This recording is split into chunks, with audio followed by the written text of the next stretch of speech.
Black of Dawn One, Black of Dawn One, we here, man. Black of Dawn Julio International One, man. We here, man. Run DMC down with the king. Black Pill Radio, surprise live on a Sunday night. What a setup. You know? Surprise live, man, on a Sunday night, man. Wait for the room to fill up, you know? You heard? Black Pill Radio. Yeah. Yeah. Oh, yeah. Down with the king, nigga. That's right. The king is here. Black of Dawn, Julio International One. That's right. Black of Dawn, Julio International One, nigga. That's right. Let the room fill up, man. Black Pill Radio. All right, we got an invisible man in the house. What's up, brother? What's going on, man? What's going on, brother? Yeah. Here on a Sunday night, trying to survive in the hell, man. You know how it is. I wasn't going to go live tonight, but I was like, you know what? Fuck it. I had to kick a bitch out of my car. About an hour ago. She didn't even get down for the 20. She had an attitude, some white hoe. The white bitch with a black bitch's attitude. I had to get the bitch out of my car. Who's this? Oh, what's up, brother? Elia Wada 44. What's up, brother? I ain't seen you in a minute. Have things gotten worse in 2020? Yes, dramatically. Yes, that's right. That's what we're going to talk about tonight, man. How things are in decline, how things have been in decline since 2020. And like I like to say, I think I discussed this topic before on a past show. When Kobe Bryant died, you guys remember when Kobe died, right? That was in 2020. When Kobe Bryant died, the gates of hell. That's when COVID came. And the gates of hell, man. The gates of hell opens in there. Gates.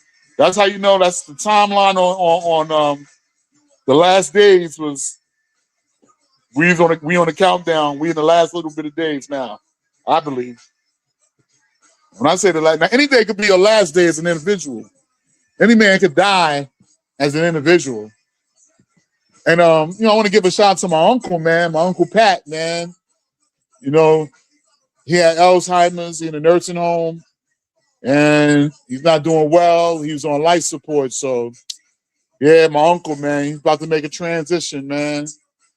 So, damn, man, may have to go to another funeral pretty soon, man.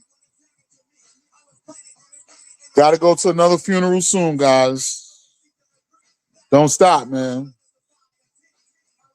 Invisible Man says, hanging in there. I think things have definitely gotten worse. Yeah, things have gotten worse, man. Since Kobe died, that shit was crazy. EC3328, the Kobe shit was random as ASL. Yeah, what's good with you, brother? Where you from? I think it's the first time I'm seeing you in a check-in. Yeah, when Kobe died, which I think was some kind of a sacrifice or something, him and his daughter. That shit crazy. When that happened, after that happened, COVID came. Because COVID was already brewing. C-19, I don't want to, get this video flagged and taken down. But when the C-19, that's when C-19 was brewing. When Kobe passed, C-19 was brewing. Then it just hit the motherfucking U.S. like a goddamn atomic bomb, man. Y'all remember? And it doesn't even, you know what's crazy? What's crazy about back then, 2020? Bro, it was 6 years ago. That shit seems like yesterday. The time is speeding up. You guys don't notice time is speeding up? Since 2020, time is speeding up. Before 2020, time is speeding up. Personally, for me, I've been woke and conscious for a long time. So back in 9/11, when the 9/11 happened, when the towers came down, I noticed back then time was speeding up. That whole decade from 2000, the whole decade from 2001 and 2010 went by fast, but the 2010s and the 2020s went by hella fast. It was so deep. I remember hearing people talk about it just in New York, just like I be hearing people walking by talking about, yo, nobody, they be on their phone and they be talking about, yeah, man, nobody knows when the last decade went. It went so fast. Yeah, time is speeding up, man. Time is speeding up, guys. Yeah, nothing felt the same after the CVID. Yeah, yeah. Life of solitude is in the house. What's up, brother? Everything is trash now. People, entertainment, economy, and personal stuff. Yeah, everything is in decline. Everything is decline. I'm gonna tell you, man. Since 2020, about 10 people I know passed away. Man, my mom, God bless her soul. My aunt, my uncle, just back to back. I tell you, my best friend, my best friend from the hood, took himself out around the same time my mom's passed. I mean, just a whole bunch of people just passed away, man. Like 20 people I know just passed on since 2020, bro. My uncle, man, look like he about to pass, man. You know, yeah. My other uncle passed a year ago. My aunt before that, my mom before that. My my female cousin's husband, he passed. And I remember right before he passed, like a year before, like I remember him telling me how he was talking to me, telling me how he had got the booster shots or the, you know, the jab. And oh, another thing too, people who got that jab, they getting all types of diseases now. Kidney failure, they getting cancer. Two of my cousins got cancer, and they took. And I was like, yo, I asked them, I said, you took the jabo? Yeah, they took that jab, man. Even my brother, he was falling out, passing out and shit. Something was going on with him after he took that. Heart problems. People getting heart problems. I'm glad I didn't take that. I didn't take it, man. And people just passing on for getting that jab, getting cancer, rapid cancer. Chris G, where you from, my G? Where you from? I recently lost my uncle to cancer like a month or two ago. God bless, man. God bless, man. Yeah, my mom passed from cancer, man. You know, my uncle cancer, you know. And it was like, my mom didn't take the jab, but I don't know, man. She was very healthy. She didn't smoke. She only drank a little bit. Worked like 30-something years in the medical field. But that could do it. Just, you know, cities like New York City is toxic, man. It's a toxic soup, man. America's a toxic soup, man. The shit that we eating and all this poison. And even so, I'm about to smoke this weed. This shit is poison. Everything's fucking poison. It's just all up to the creator when it's time for you to leave this world. And you know, it ain't too bad to leave this motherfucking world, man. You know, I was looking at something the other day. This lady, this black woman, it was on Twitter, and she was talking about how there's really hidden passages in the Bible that tell you about death and life. They say you're supposed to really cry when a baby's born because they're being born back into the matrix loop, back into hell.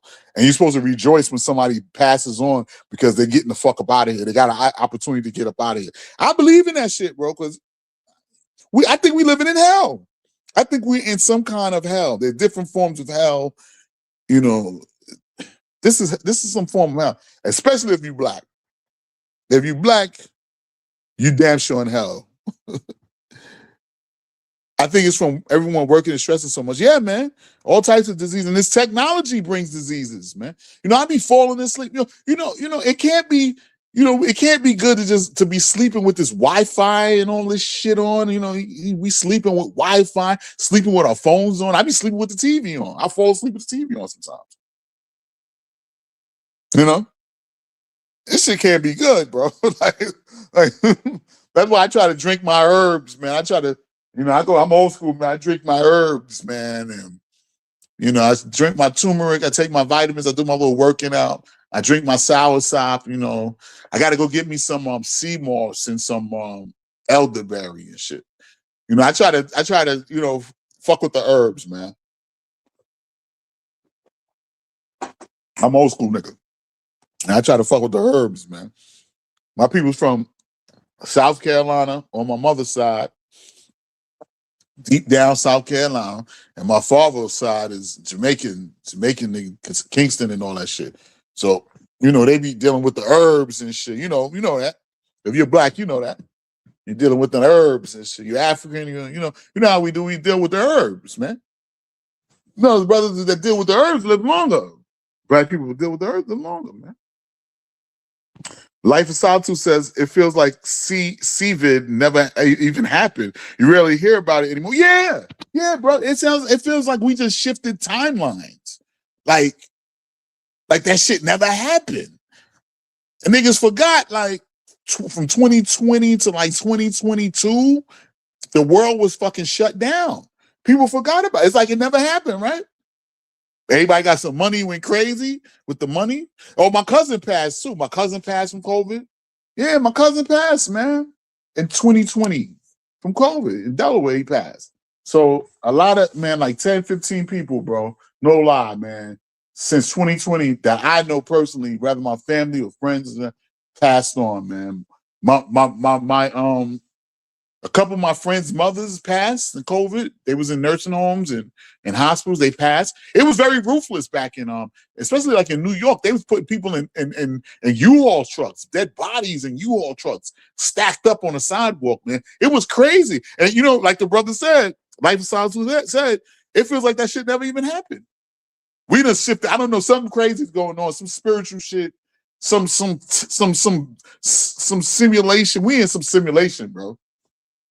I think we living in some kind of a video game, some crazy shit, bro. And you know, I was looking at today, North Korea, Kim Jong-il just made a law that if you try to rope yourself and you don't succeed, that they're going to execute you. so yeah, like they don't want people to rope. So yeah, man, Black Pill Radio, man. Send in your requests, man. You know, Black Pill Radio. I'm glad you guys are here on a Sunday. I know guys got to get up for work in the morning. Some people might be at work right now listening to this dissertation.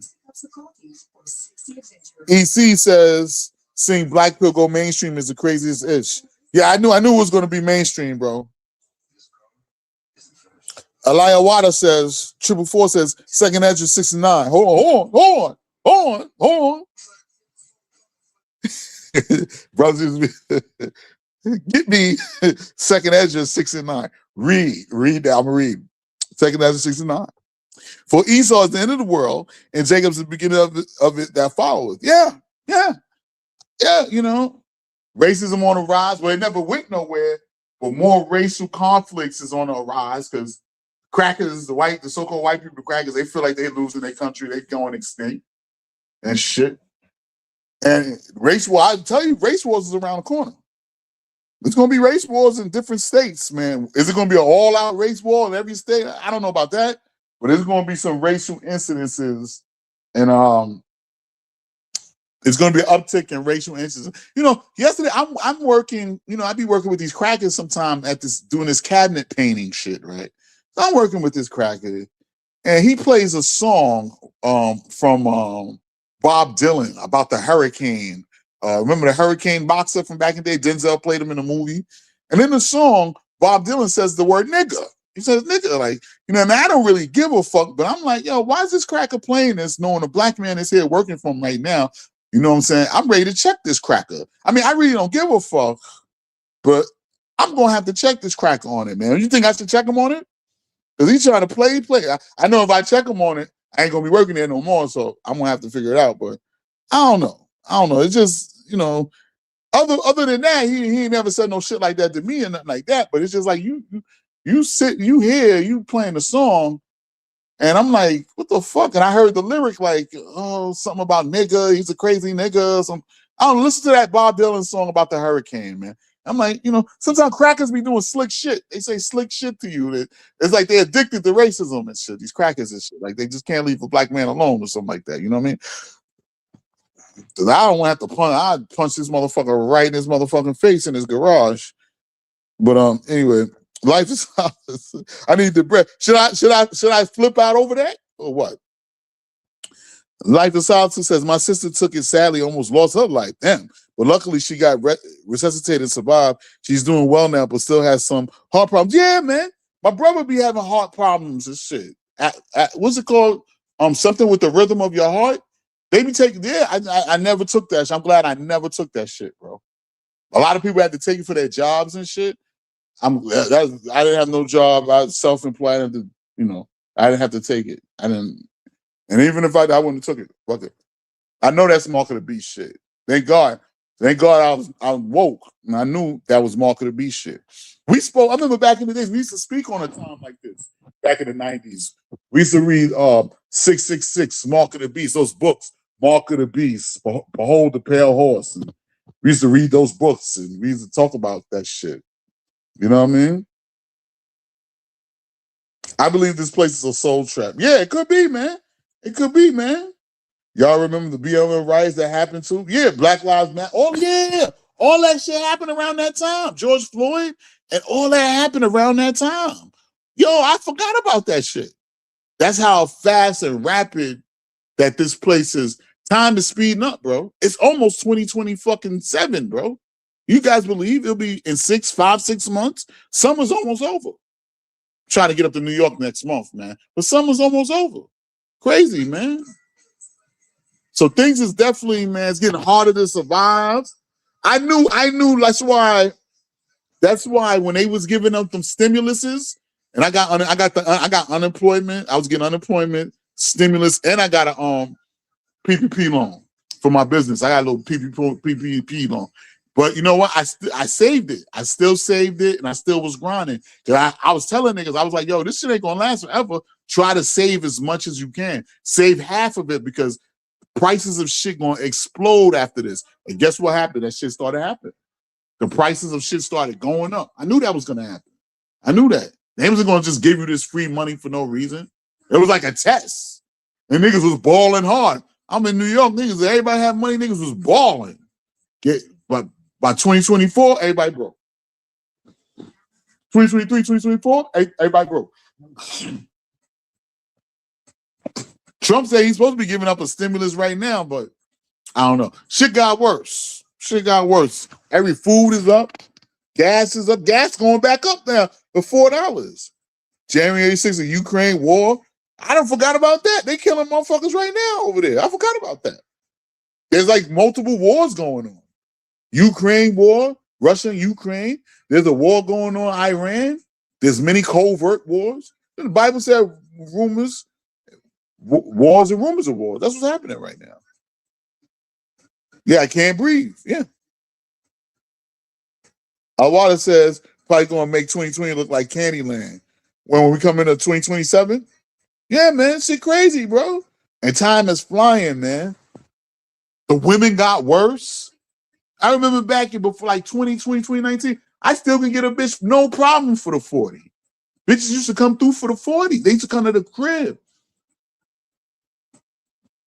You know, Craigslist was popping. I was getting bitches for free. It just became after, Trump shut all that down and like that shit got shut down in 2018. And then Doubleless was popping. Now Doubleless ain't shit. Doubleless is basically shut down. I ain't getting no bitches off that no more. They charging niggas too now.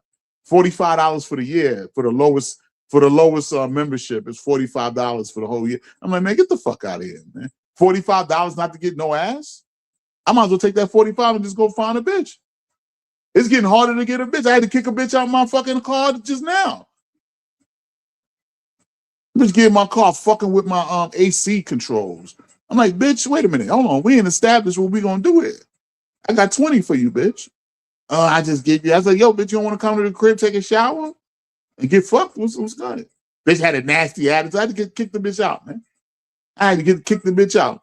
Yeah, bitch, it's hard out here. I only got 20, bitch. I had to kick the bitch the fuck out, man. Bitches getting nastier. You ever notice all these bitches are getting nastier? Even the white hoes, all these hoes attitudes is getting nastier. People are becoming more ruthless. It's more road rage. I be ready to punch. It be feeling like every day I go outside, I'm about to get into an altercation with somebody. Niggas looking at you, staring you down more now. You see that, right? Niggas staring you down more. Crackers staring you down. But crackers don't really, but crackers, I noticed why they don't really stare down like that. It'd be the niggas staring you down, but the crackers are forming together, man. The crackers are forming together. And the Bible, if you can verify this, brother, Israelite brother that's in the chat, Aliyawada 444, where he said in the last days, every people should come back to his own, or something like that. Every people should come back to his own. You got another scripture on. Let me read it. Let me get that. Read Mark 13:8.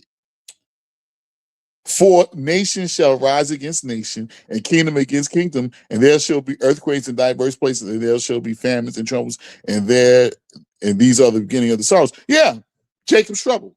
Yeah. And it's like, bro, no one has any money really anymore like that. You notice people don't have money like that no more. Bro, I'm out here doing Instacart, bro. They got people doing $4 or they got $4. It dropped from $5 base. You remember the least amount you would get as a base pay was $5. Son, shit done dropped to $4 now. I said, this shit is over with, bro. I said, I'm gonna have to find something else, man. This shit is over with, bro.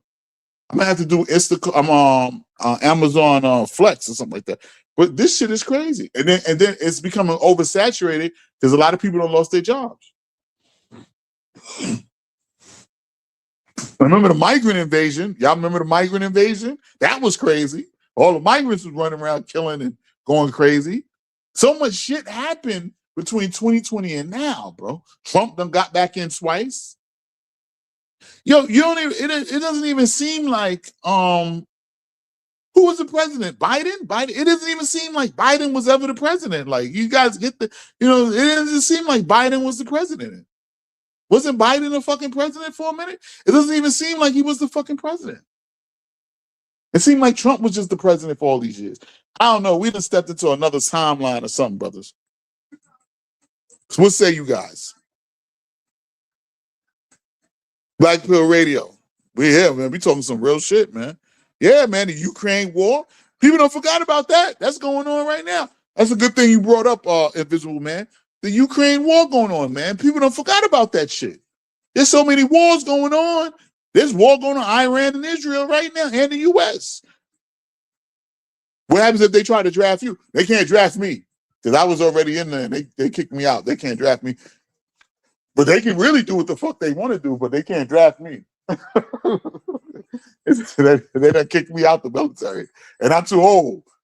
But they can do whatever they want. They can put the enlistment up to 50 years old. They can take anybody if it get real crazy.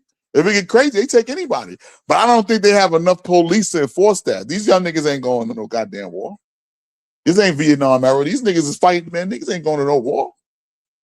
They're going to have to fight this shit with nuclear weapons, man. And that's exactly what the fuck they're going to do. I think some places somebody's going to get nuked. Something's going to get nuked in America or somewhere before the big nuke. But somebody's going to use a nuclear weapon out here, man.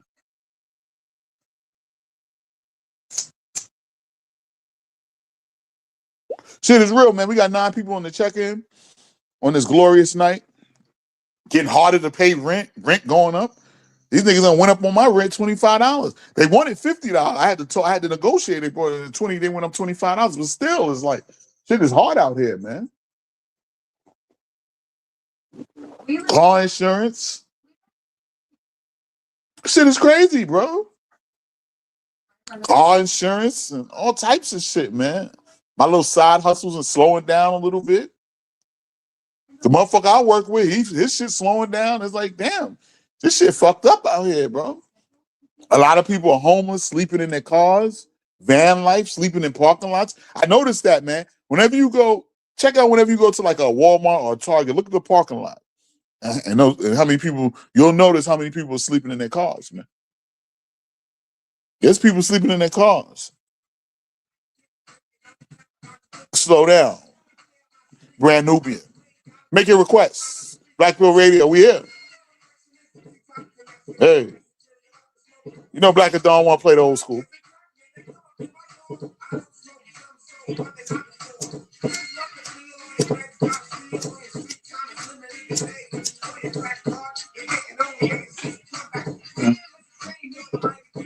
Hey.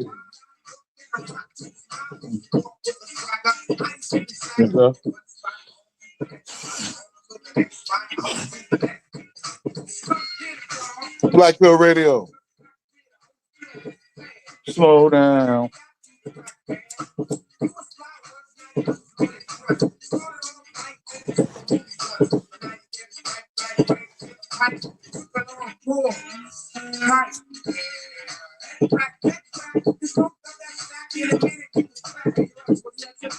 Yeah, man, shit get crazy, man. The median rent in New York is like $3,000. If you ain't on public assistance, man, listen, man, living in like New York, man, if you ain't on some kind of living in a project or you getting some kind of public assistance or something like that, bro, niggas is paying $3,000, niggas is paying $1,500 a month for a room in New York. Chris G says somebody uses nukes. It's a wrap. Yeah. Yeah. They use baby nukes or something. Yeah. They use a baby nuke. Artificial intelligence is gonna bring in economic collapse, layoffs like a motherfucker.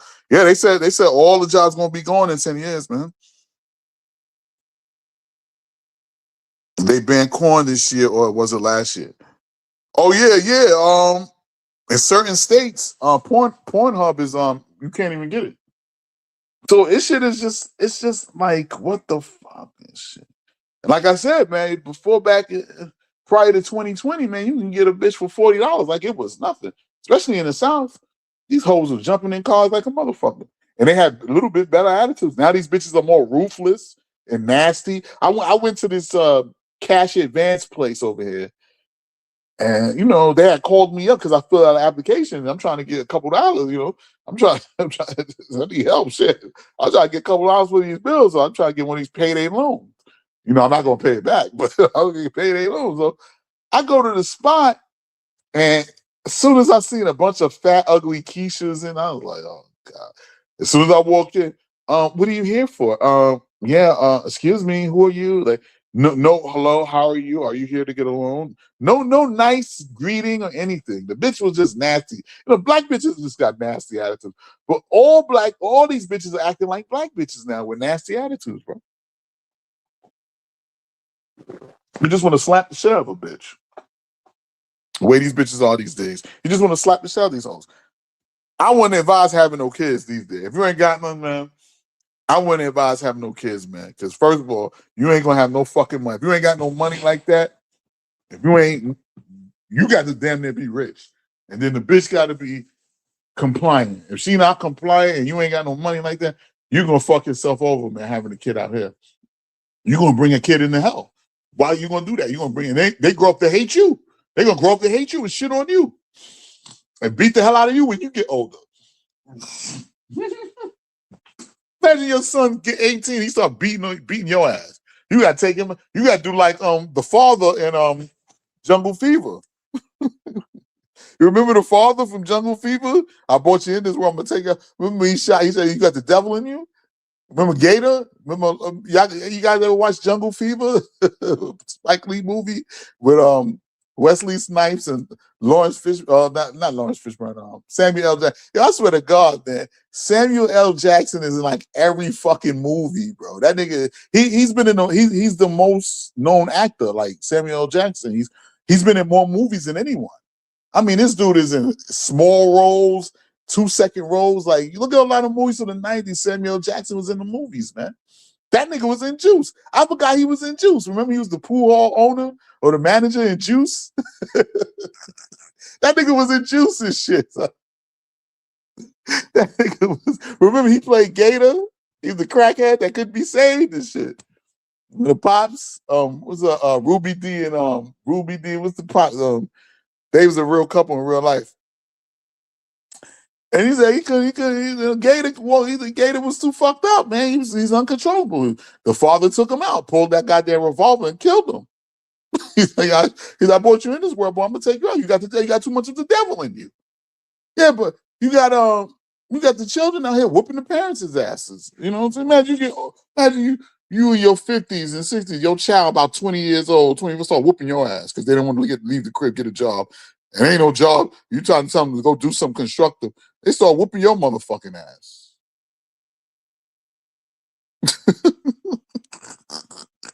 I remember, matter of fact, I got a story. My neighbor, he moved. He actually recently moved. But my neighbor, a brother, right? Now, his girl, his baby mother's a white woman. He had a white baby mother, right? So he had 2 kids, 2 mixed kids, a boy and a girl, right? Now, the girl, like 12, 13 years old, she a dyke already. She on some dyke shit, dressing like a straight dyke. Bitch, definitely dressing like that bitch, dressing like Queen Latifah from Set Her Off. Bitch, 13 years old, dyke.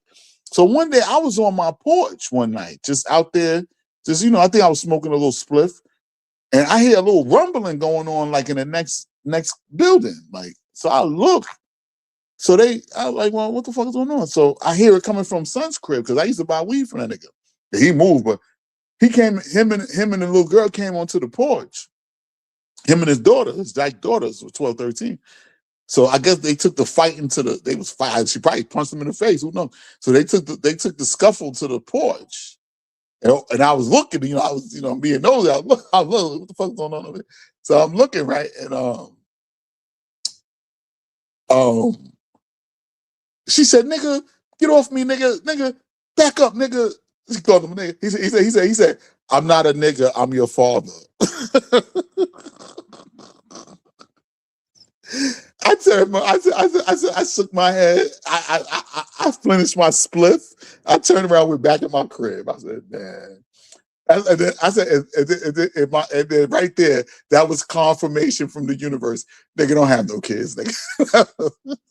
He said he had to tell, I'm not him. Because you know how these little people, black people just use nigga as nigga. The word nigga is just a noun or pronoun. It's just a feeling word.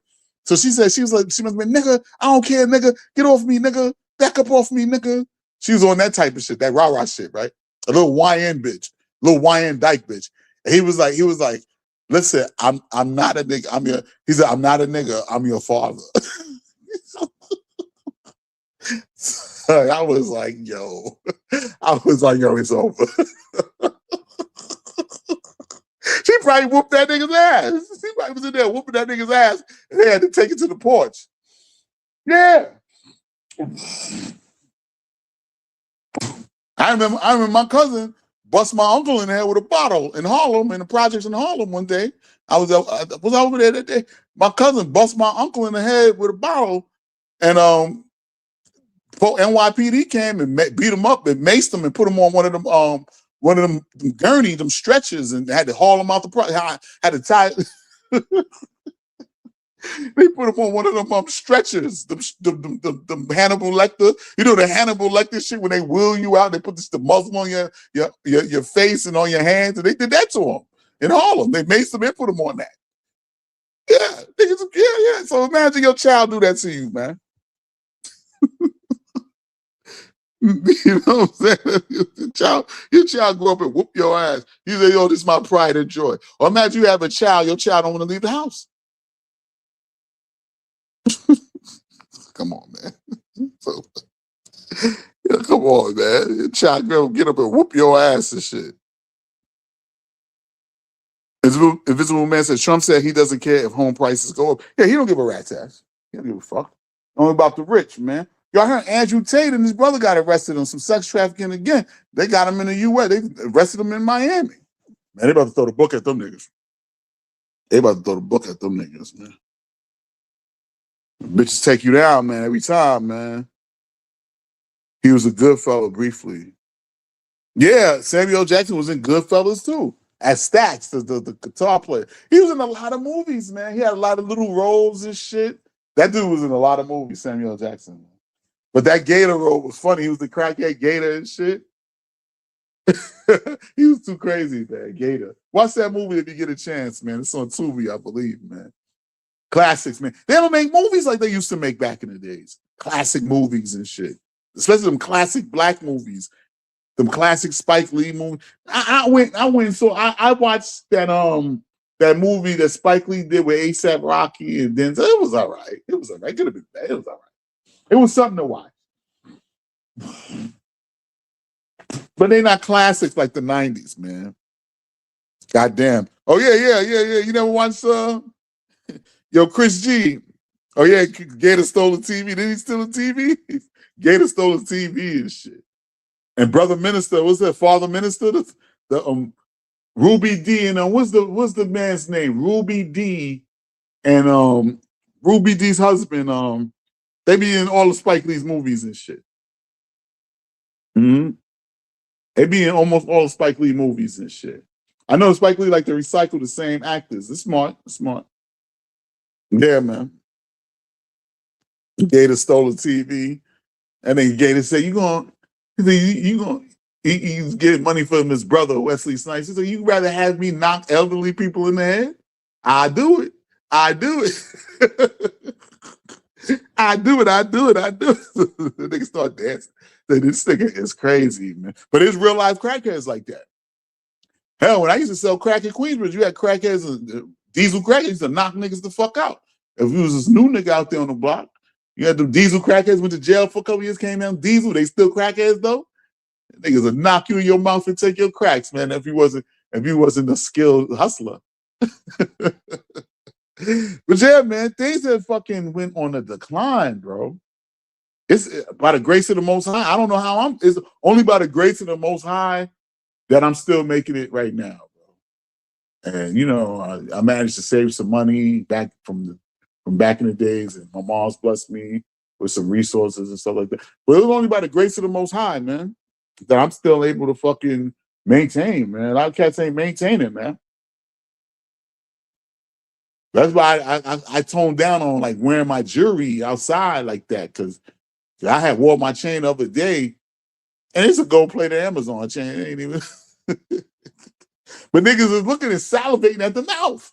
Like, you know, my little gold-plated Amazon, my Michael Kors gold watch, my gold-plated Amazon chain. But the chain is more gold than plate though. Like, it look real thick. You know, I look like when I throw it on, I look like a Jamaican shower posse drug dealer from the 80s and shit. But niggas be looking and be like salivating at the mouth. You can't wear jewelry around niggas, especially now. Oh, niggas, man. Niggas are ruthless. You can't be looking brand new around niggas these days, bro.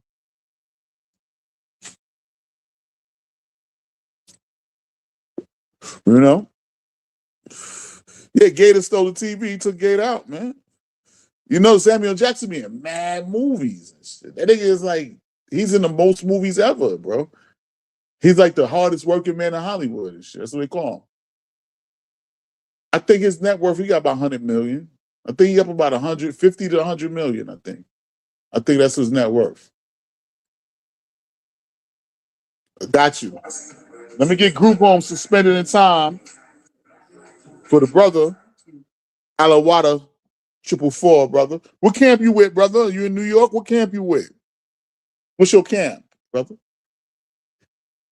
Are you at 1 West? So you want 125th? 1 West?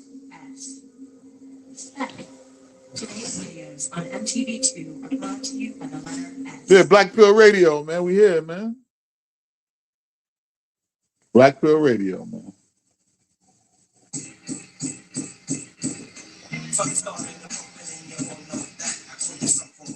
Oh, I remember this shit right here. Damn, what happened to them niggas?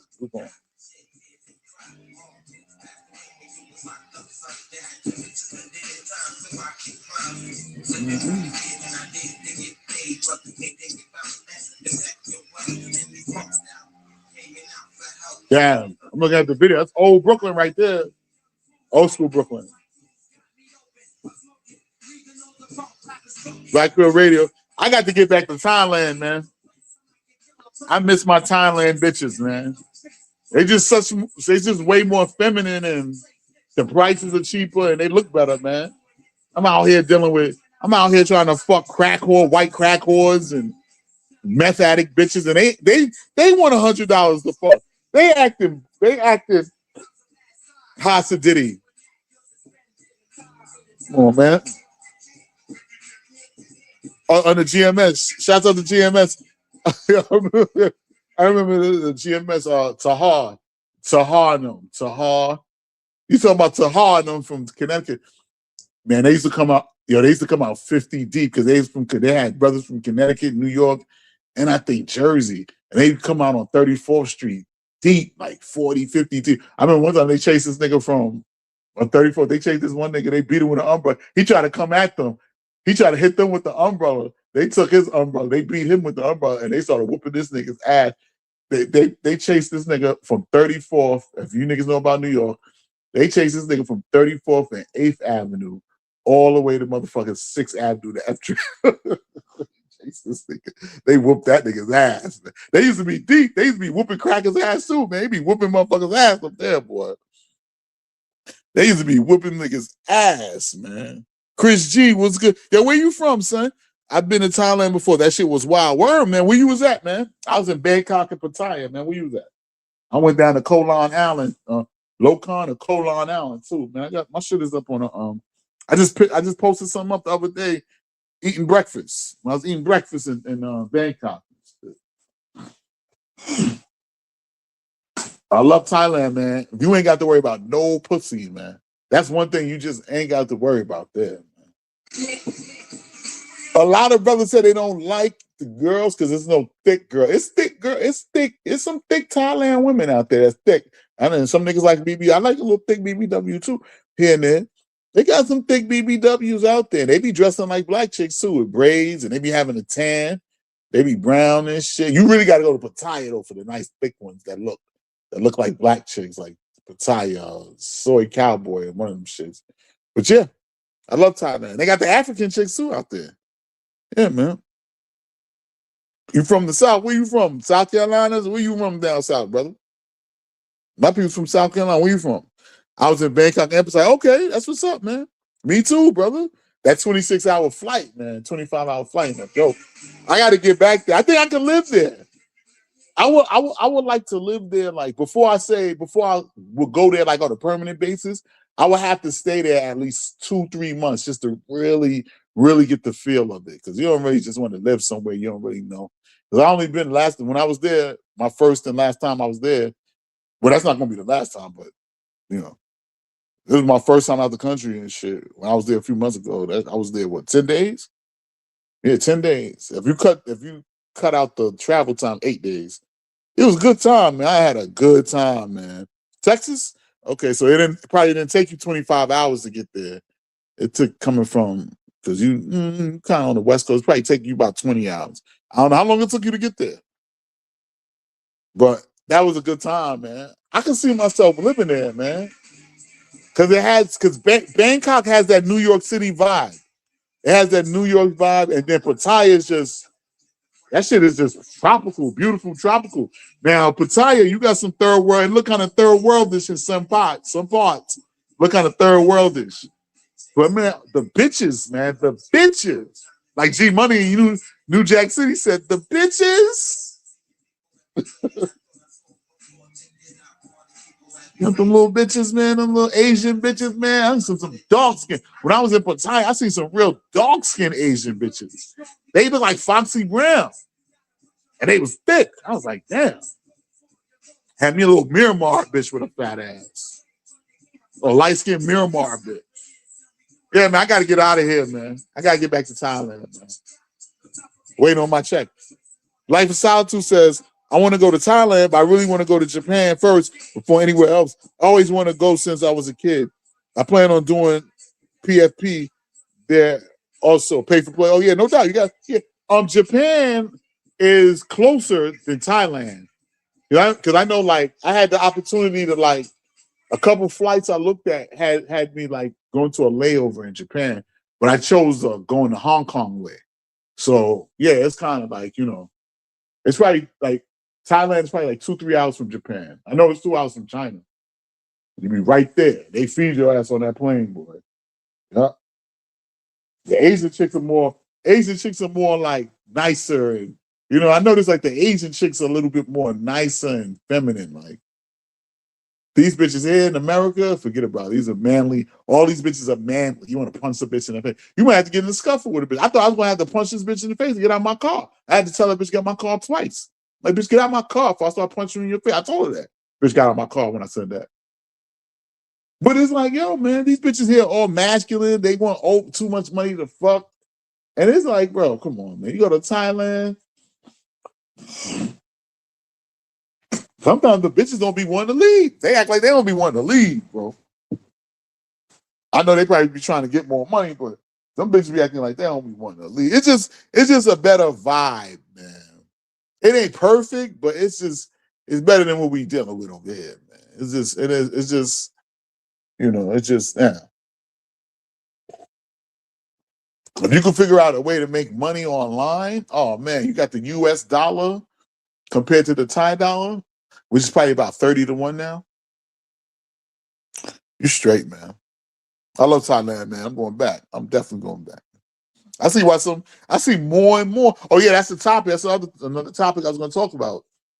Are more black men moving abroad? I keep seeing more YouTube videos of brothers talking about they done moved abroad. They left the matrix. One older brother, he said he loved it, man. An older brother, he retired. A lot of retirees, man, they go out there, they retire, man. He said, man, he said, I get me a scooter. He said, I got me a scooter. Everything is like in the area. If I really want to go somewhere far, I just give me a Grab, which is like their version of Uber, Grab or Bolt.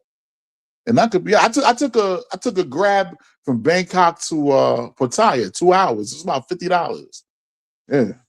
Yeah. I was like, yo, I'm actually not only am I in Bangkok, now I'm leaving Bangkok and I'm going 2 hours away. And this is my first time out the country. But I was on some exploring shit, nigga. I didn't give a fuck. Man, as long as you know how to plan shit right, you budget your money right, you got a hotel, so don't be out there on the homeless shit. You got a hotel, you got somewhere where your ass can stay until it's time for you to come back, and you got some money to get you some food, and weed is legal. Weed is legal too. And I heard it's not legal like that in the surrounding countries like Vietnam, Cambodia, and shit like that. But weed is legal. I smoke shops all over the fucking place. Some of the best weed I had was from Pattaya. A pre-roll. That shit had me high as fuck. I miss it, man. I'm ready to get the fuck up out of here, man. Ever since I've been back, it's just been like, I came back in February. Yeah, March. So March, April, May, June. Yeah, ever since I've been back, I just been feeling like, yo, I want to get the bitches.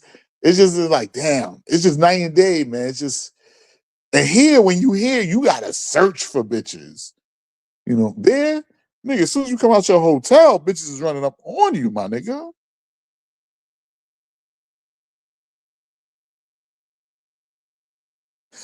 EC3328 said, last live you said them ties gave breakfast top. Breakfast top. What you mean? Early morning? Fucking bitches early morning? Yeah, I went out early in the morning. If you talking about that, I went out early in the morning. This was like, I got up, I think this is before I left to go to Pattaya at 12 o'clock or something. So I got up early, like 8 in the morning. And I went out, I ate something. I went and ate, and then I walked outside just looking for a bitch. And there was a bitch out there. A bitch ran up on me, but she wanted too much money to fuck. She wanted too much money to fuck. Early in the morning, man. You keep walking around, you walk around Thailand, Bangkok, bitches gonna come at you, man. Want a massage? Chocolate man, massage, boom, boom, boom, boom, massage and boom, boom. Boom, boom as fuck. Massage and boom, boom. You don't have boom, boom with me? I remember I was in like Nana Plaza. That's what I got. I got that Malaysian bitch. That Malaysian / Thailand bitch. She was dark too. Fat ass, big titties and shit. Fat ass. She had like a bodysuit on. She said, Chocolate man, what's up, Chocolate man? You want some time with me? Let me see your dick. The bitch was like, you have big dick? Let me feel your dick. You have big dick? I was like, damn. I was like, damn. Come on. That was the last time a bitch in America came at you like that. Unless it's a bitch you was already dealing with. Like a bitch you just randomly meet, raw, fill up on you and shit. Come on, man. You don't get that here, man. You don't get that here. Who got a request, man? Black Pill Radio, man. We rocking out tonight, man. We got group homes suspended in time.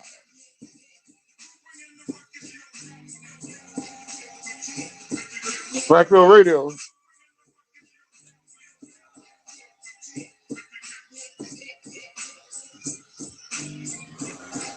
Life of Solitude said, I don't make a lot, but I'm now saving for Japan now. I put away like 10 or 20 every paycheck and occasionally add more. Brother, that will add up, brother. Work a little overtime. Hell, get a second job if you got to do a little DoorDash on the side. I think you say you live with your parents? That's even better. That's even better. I tell all y'all niggas, don't be ashamed if you at your parents' house right now, your mother, your parents, or whatever, you still live there. You better thank God. Because shit is hard out here, man. It get hard, man. It's hard. The rent is crazy. I'm in the ghetto, so my rent ain't that high, but still, you know, living at your parents' house is a blessing. I don't give a fuck if you're 40, nigga. I don't give a fuck about fuck these bitches. Fuck what these bitches say.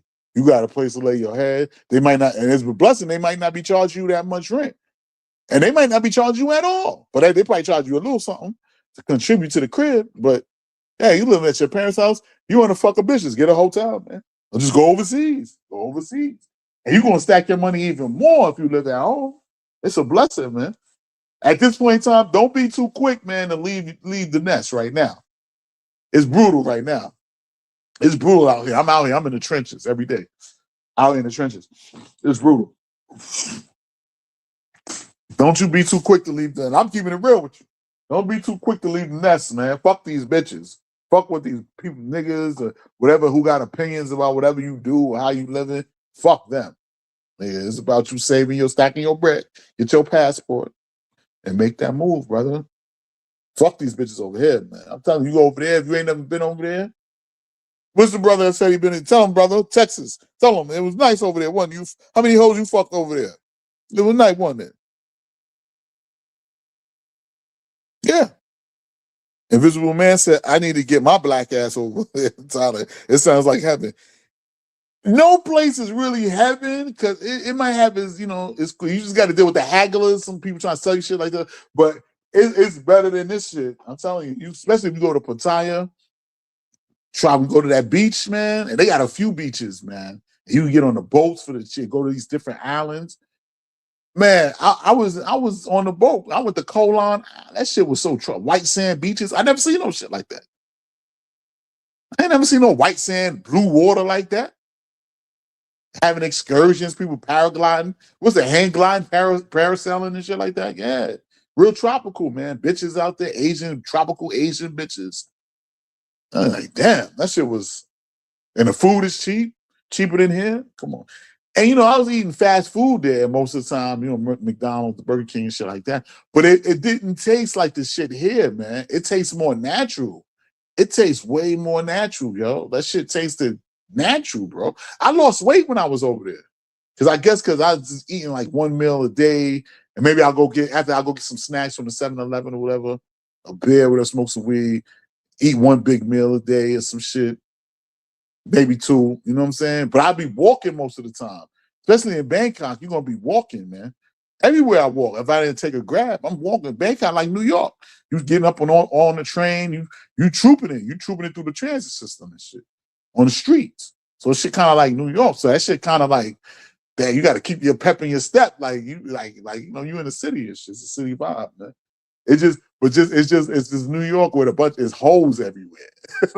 It's just holes everywhere. It's massage parlors everywhere. That shit is dope, son. Like you could literally fuck a bitch for $30, walk 2 blocks, see another bitch, and just say, "Fuck, I want to fuck this bitch too." And go like it's like that's what I'm saying. If you ain't got self-control, you could wild out. Your budget be gone in a week. Fucking bitches. You'd be like, damn.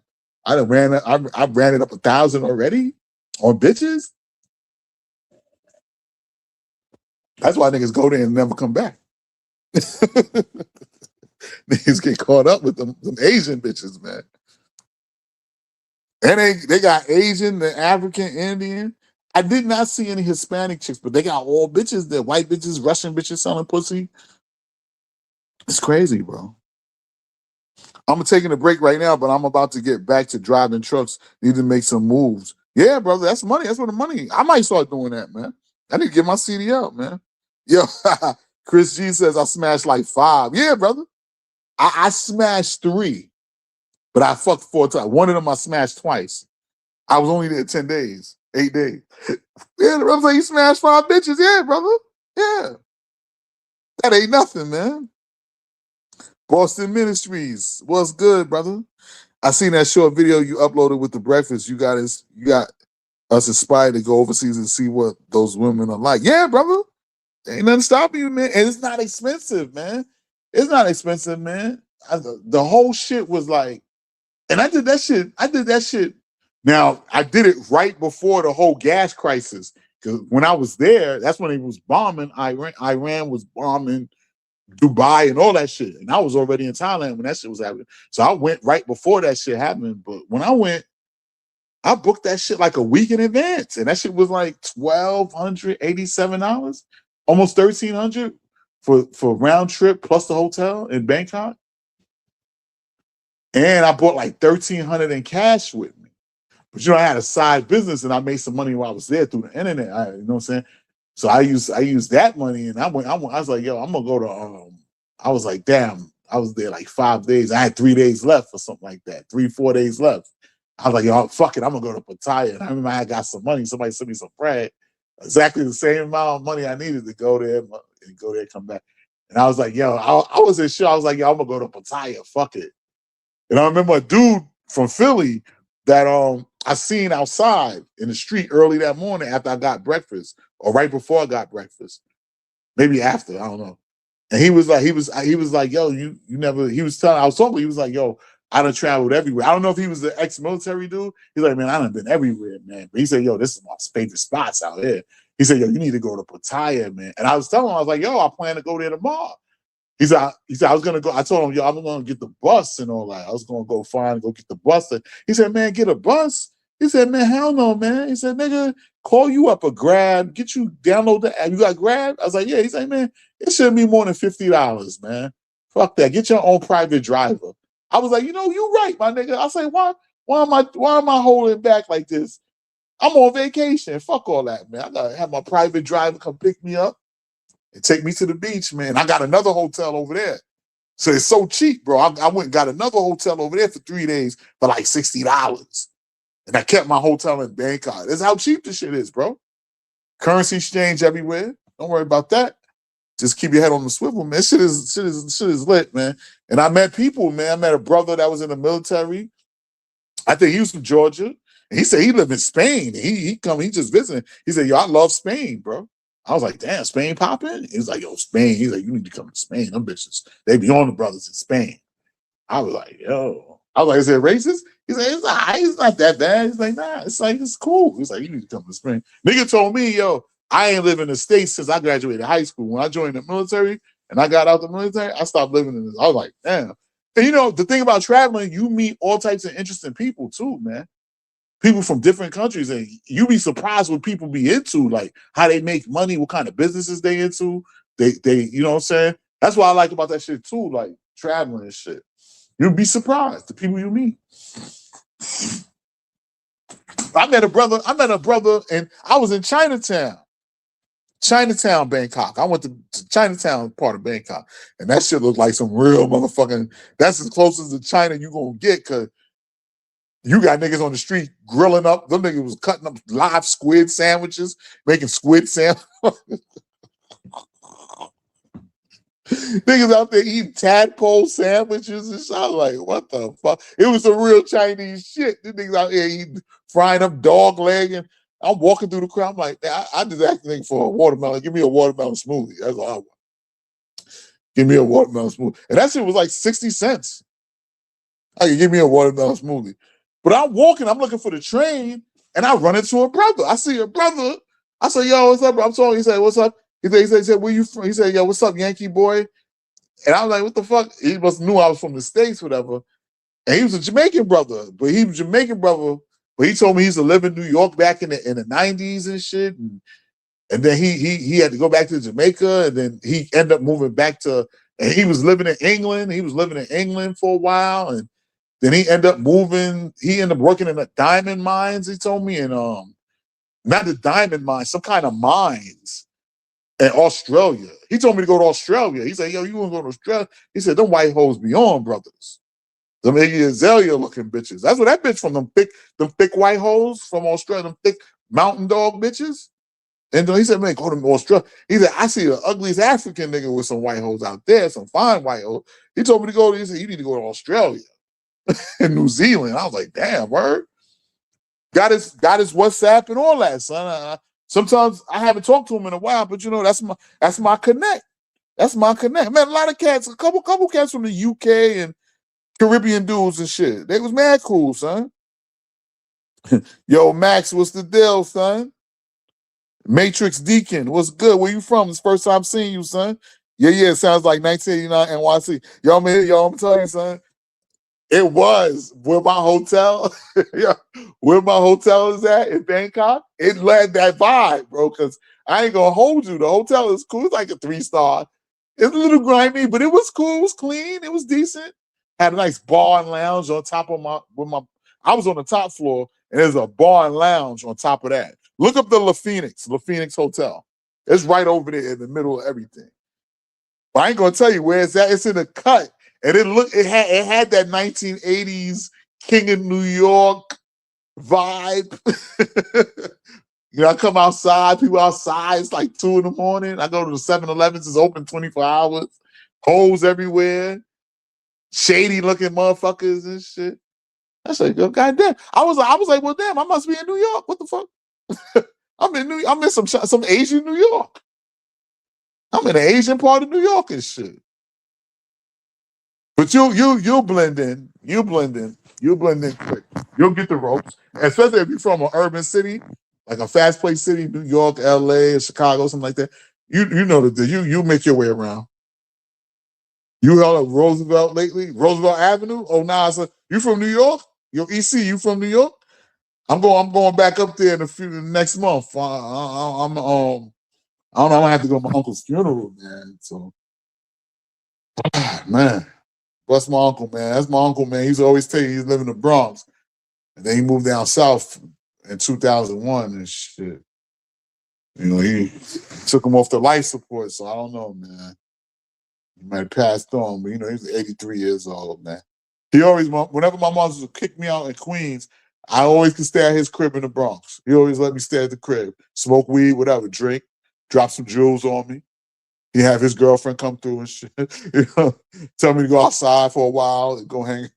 I used to be all up in the Bronx in the fucking arcades and back in the days and eat pizza. And, yeah, man, that's my uncle, man. My Bronx uncle and shit. But now I ain't been to Roosevelt in a minute, man. I might visit Roosevelt.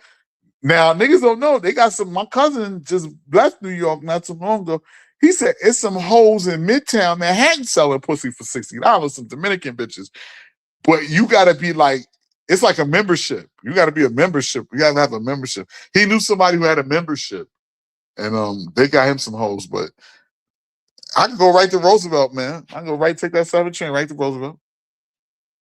Hell, I wouldn't have to leave Queensbridge if, you know, I can give me a hole in Queensbridge on the right night. On the right night, I don't even have to leave Queensbridge. I go to the corner store, Queensbridge, and find me a hole on the right night for the 40, for the 20. I'm not coming on Saturday. At the train, go to the, because New York, how you get the holes, I mean, how you get the little, how you get the, it's the grimy, it's the grimy section right there. I'm gonna tell you how you get the little cheap $30, $40 holes in New York. You just go to the corner store. If you can, all you gotta be is in the hood, in the project somewhere. You go to that corner store. It's gonna be some bitches lingering around. The liquor store, the corner store, the train station, the bus stop. Okay, y'all niggas listening? The Chinese restaurant. It's gonna be some motherfucking hoes lingering around. All my New Yorkers, man, y'all know what the fuck I'm talking about. Y'all niggas know what the fuck I'm talking about.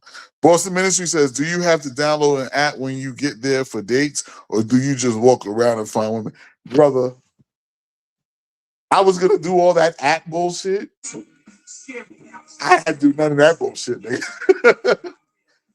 You get your hotel in the Nana Plaza, get your hotel in the Bangkok city, in the area of Bangkok. Brother, all you got to do is walk outside. Bitches going to approach you, talk about massage and boom, boom. Have your money ready. Now, if you're talking about getting bitches for free, I don't know about that anymore like that. All you got to do is walk down, as a black man, you walk down the street, you walk down Nana Plaza Strip, Sukhumvit Road, all that area, Nana Plaza, all that area.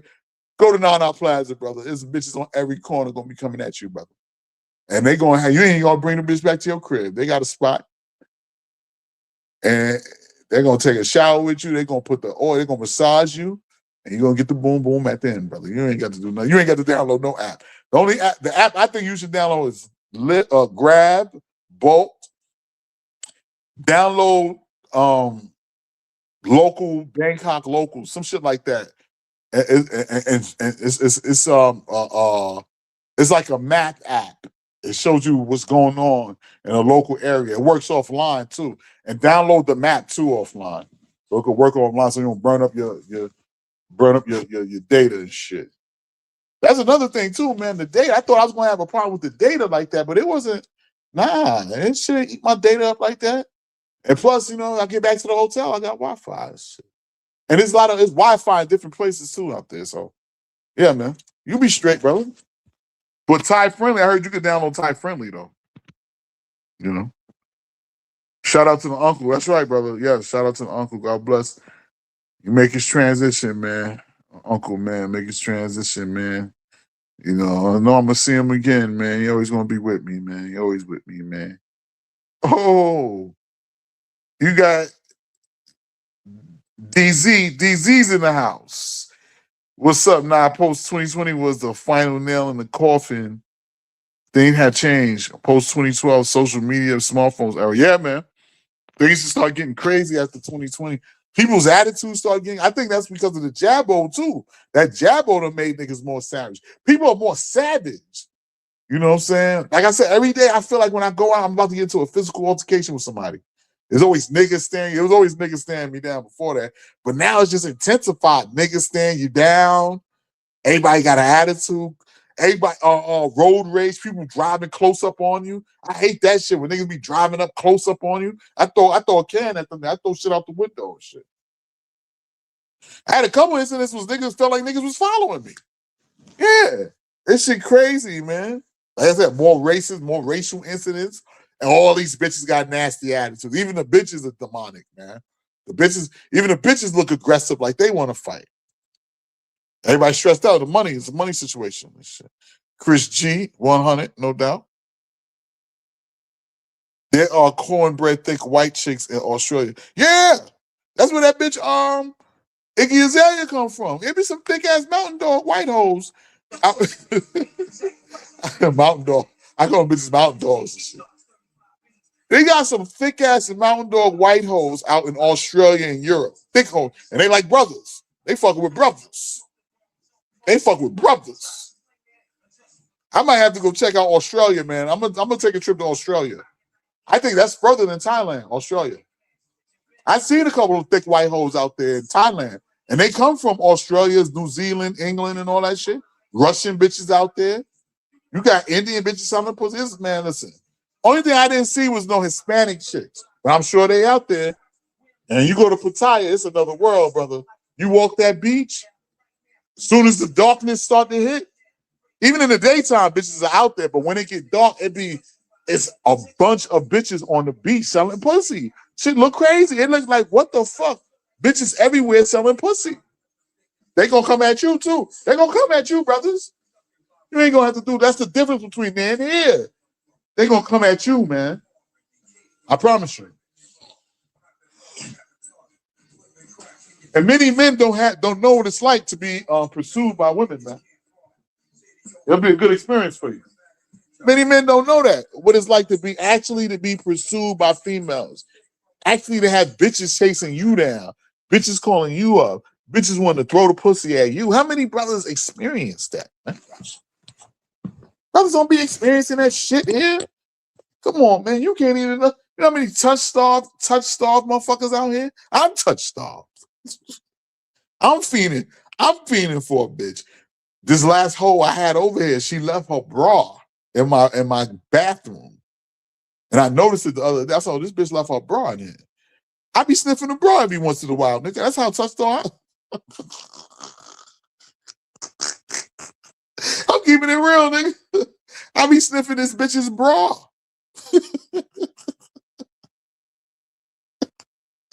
I'm thirsty like that. Niggas is touched off for a woman's touch. You know what I mean? Niggas are touched off. You know what I mean? Niggas haven't got touched by a woman unless it was a handshake for a job interview or some shit like that. Or you getting a hug from a female relative. That don't count. I'm talking about genuine affection from a female, man. Niggas be touched off, brother. Hey, I'm out here sniffing a bitch's bra. I'm like, damn, this bitch left her bra. This mountain dog bitch, this white bitch I had over. Y'all seen her. She left her bra over here. She has a big ass tits too.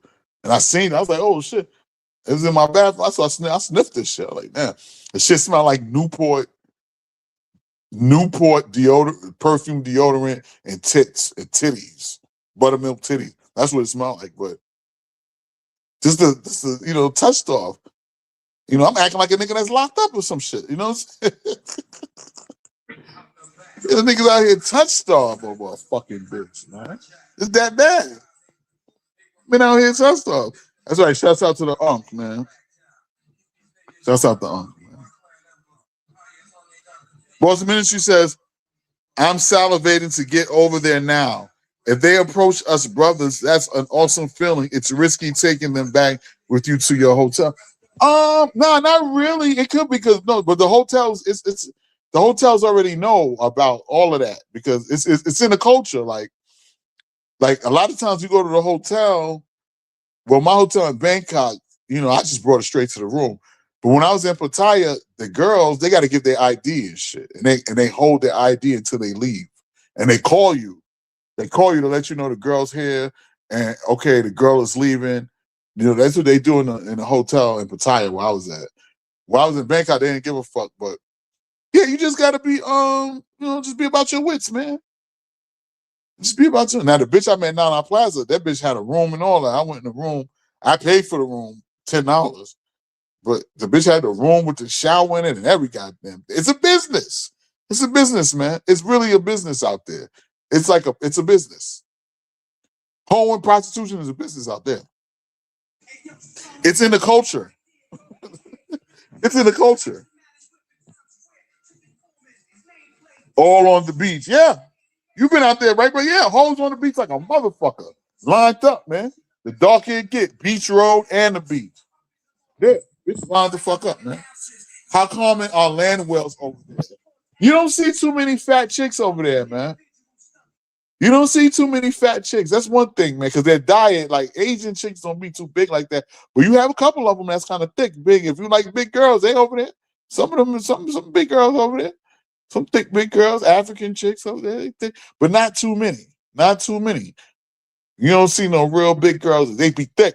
You see nice thick ones, nice slim thick, ass poking out, like shit like that. But you don't see too many fat 300. Nah, you don't see that over there. Nah, bro. It's something about the way they are genetically, man. It's something. Asians, you don't see too many fat Asians, like unless they sumo wrestle. You notice that? Like, it's something about how they are genetically and shit. And it's a diet too.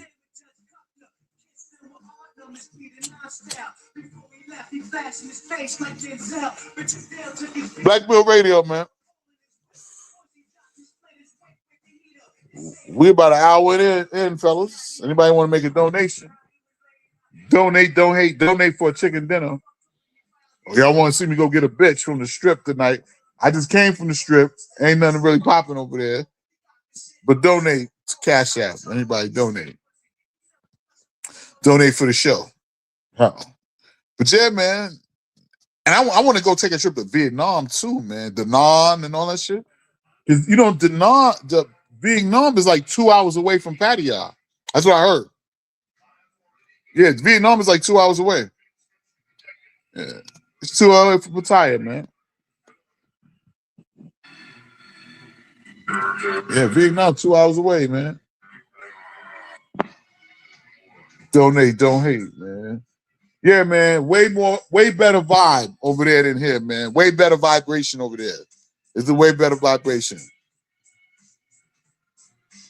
And you get to explore different shit. I haven't even explored everything. I haven't even seen Pattaya like that.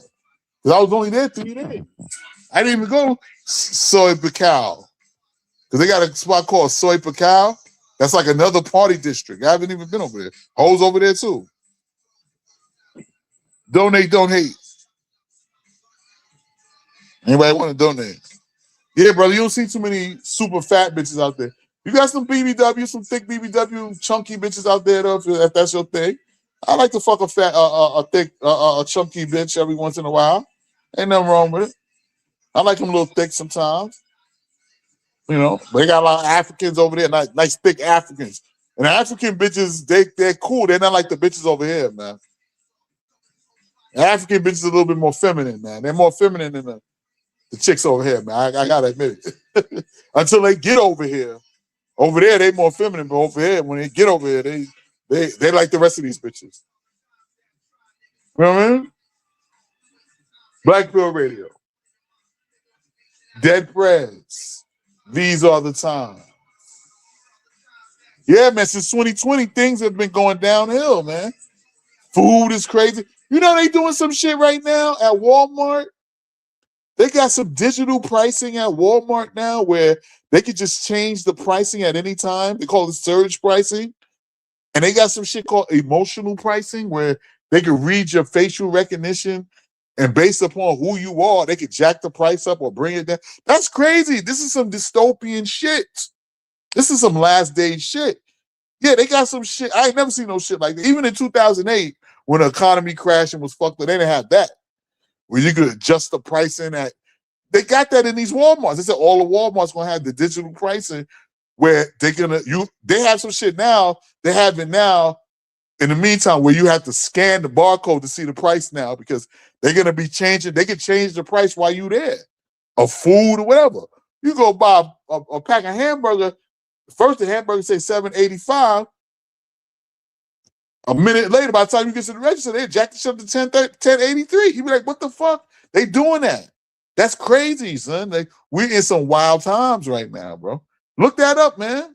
Surge pricing. They're doing surge pricing, huh? Yo. And now I hear a lot of these car companies, you get a new car, they charge you subscription fees to turn the car on, and this shit is fucking crazy out here, bro. They charge you subscription fees to turn the car on, and it's just wild, man. Look up that surge pricing, man. They're just altering the prices throughout the day. They can alter the price throughout the day. That's how you know shit fucked up. You know we kind of in some last days type of shit. If they doing that. If they on some shit like that where they're just adjusting the price throughout the day, I think you might want to get a bag of bread. Bread for $3. By the time you get to the register, this shit is $6.50. Like, what the fuck? They're doing that. That shit is wild, bro. Life of Salto says, Sony also announced PlayStation is getting rid of physical discs, so the PS6 most likely will be all digital. Yeah, all digital. I thought they would have already got rid of that already, physical discs. But it's all digital now. Yeah, they got to save money. And people probably ain't mind a physical disc like that. So GameStop is dead, right? That GameStop shit is dead there. Yeah, man, shit is fucking crazy out here. I heard they're going to start charging niggas for Instagram in a minute. Mark Zuckerberg said he's going to start charging niggas to use Instagram and Facebook in a minute. Damn. He fucked up. Them niggas is fucked up. Jay-Z had to come out of retirement. How many of y'all niggas watching Jay-Z? That's what Jay-Z probably need money. That's probably why he did that. Yo, I got to boost my brand. I need money. Shit was lit, though. It looked lit in New York, man. That's why I got to get up there, man. I done missed. New York was lit, man. First, we won the chip. Shouts out to the Knicks. Knicks and 5. We won the chip. World Cup is in New York. They had some World Cup shit going on in New York. Then Jay-Z came and did the Yankee Stadium was lit. Jay-Z just lit up Yankee Stadium and shit. So it's like New York is lit right now. I think it's lit. But Jay-Z had to come out of retirement, nigga. And put Reasonable Doubt back out. He put it 30-year anniversary. But he need money. That nigga need money. Even billionaires need. Everybody's feeling this shit, yo. Because niggas were saying, yo, Jay-Z need money. Jay-Z need money.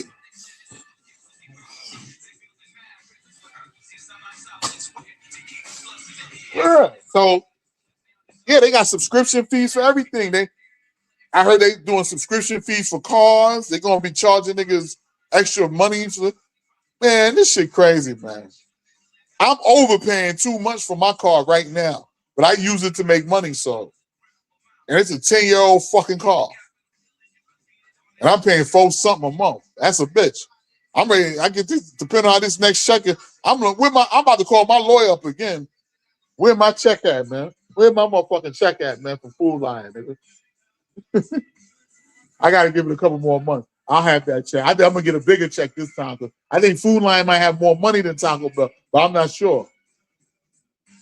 It all depends on the insurance company, but I think I'm gonna get blessed with about 20 racks this time, at least 10 for my pocket this time. I got 7 for my about 7, almost 8,000 for my pocket last time. This time I think I'm gonna get about 10, 11 for my pocket when it's all over. Fuck all that. I'm ready to start. I'm getting at these corporations, man. It's about suing these corporations at this point in time. Chris says they're trying to make people pay for everything. Yeah, man. Surge pricing.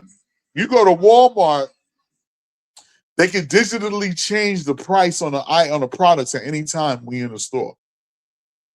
A thing of bread be $3. By the time you get to the register, shit's $6. That shit is fucking crazy. Bro, that is fucking crazy, bro. You know shit fucked up when it's like that. And they putting that into now, the truce is over. They supposed to have a truce now. Iran and the US to straight Hormuz so they can get the oil. They supposed to have a truce, but the truce is off because them niggas, Israel started shooting at Iran. Iran shooting back at Israel. So the truce is off now. The truce is off, and I noticed prices going right back up to $4 now. I see that. I'm like, yo, what the fuck? I put some gas in my car. That shit just eats right. That shit is gone, bro. You know what they're doing now? They starting to put more ethanol now. They watering the gas down now. Shit is crazy, bro. Shit is fucking crazy, man.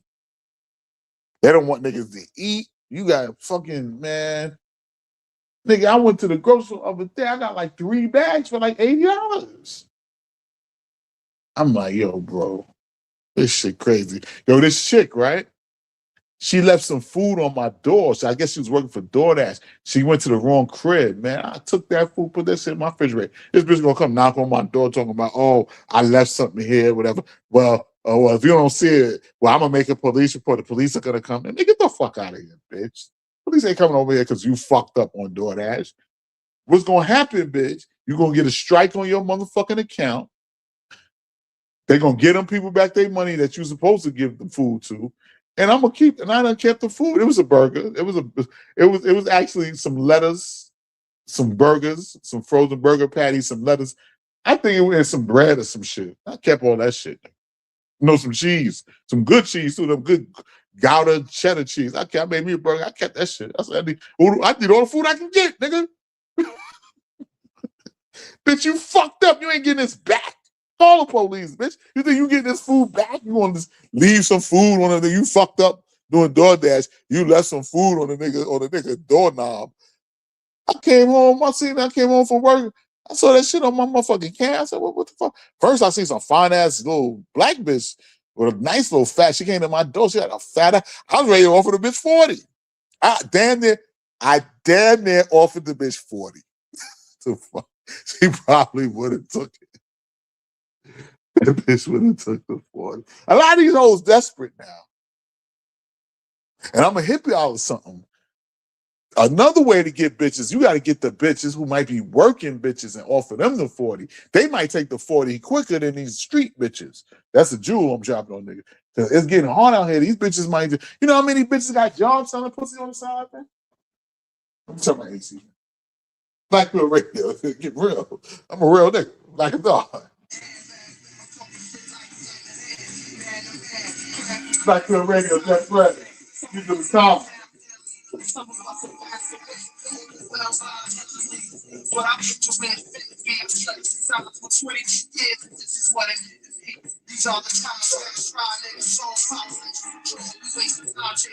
Black Pill Radio.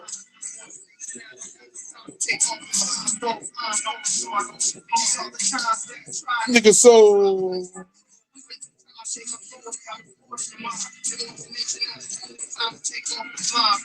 these are the times. Black Pill Radio, man. We're an hour and 24 minutes in. Life is also says, I have a feeling something serious might go down by 2030. I won't be surprised. Yeah, I have that feeling. Everybody has that kind of premonition, man. People, like, everybody can feel like something's going to go down in the world, some crazy alien invasion, nuclear war, a straight economic collapse. Something is coming, man, by 2030. Black Pill Radio. Foxy Brown featuring Havoc. The Promise. Donate, don't hate. Black Pill Radio, donate, man. Yeah. I used to love Foxy Brown, boy, back in the days. Oh my God. Her and Little Kim. Those are the hit girls back then, man. And Eve. Yeah, man. Black Pill Radio, man. Donate, don't hate. We got 8 people here, man. I'm glad y'all with me, man. I thought y'all be getting ready for work in the morning. Nobody got no jobs no more. Hey, here with me. Black Pill Radio. Donate, don't hate.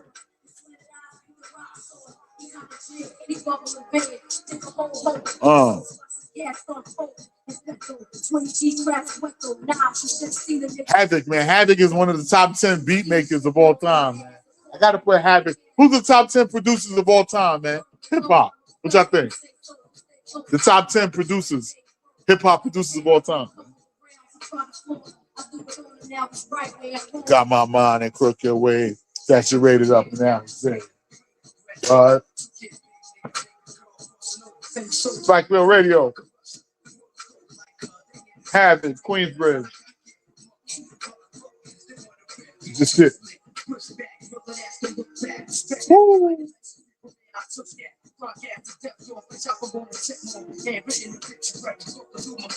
Like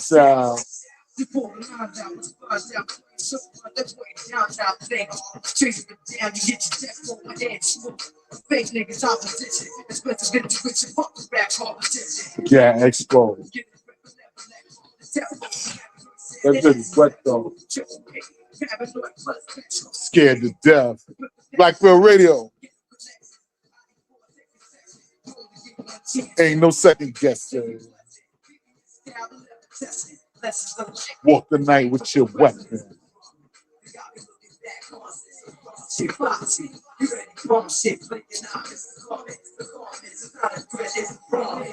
Yes. Black Pill Radio. Yeah, every decade something new happens, man. I think now, I think we're really this right now. This era right now, these 2020s, and we going into 2030 and shit. This shit, we getting into some transhumanism shit. We getting into some AI shit. One nigga, I was looking at this brother. It's crazy how they got a brother to do this. The Neuralink, you know, the Neuralink with Elon Musk Neuralink with he put the goddamn chip in his brain. A brother.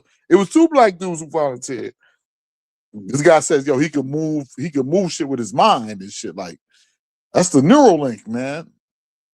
He I don't know. He looked at different. He was under mind control. Like, look, check out that brother that got the Neuralink chip implanted in his head. Into these 2030, we about to go into we going into these 2030s.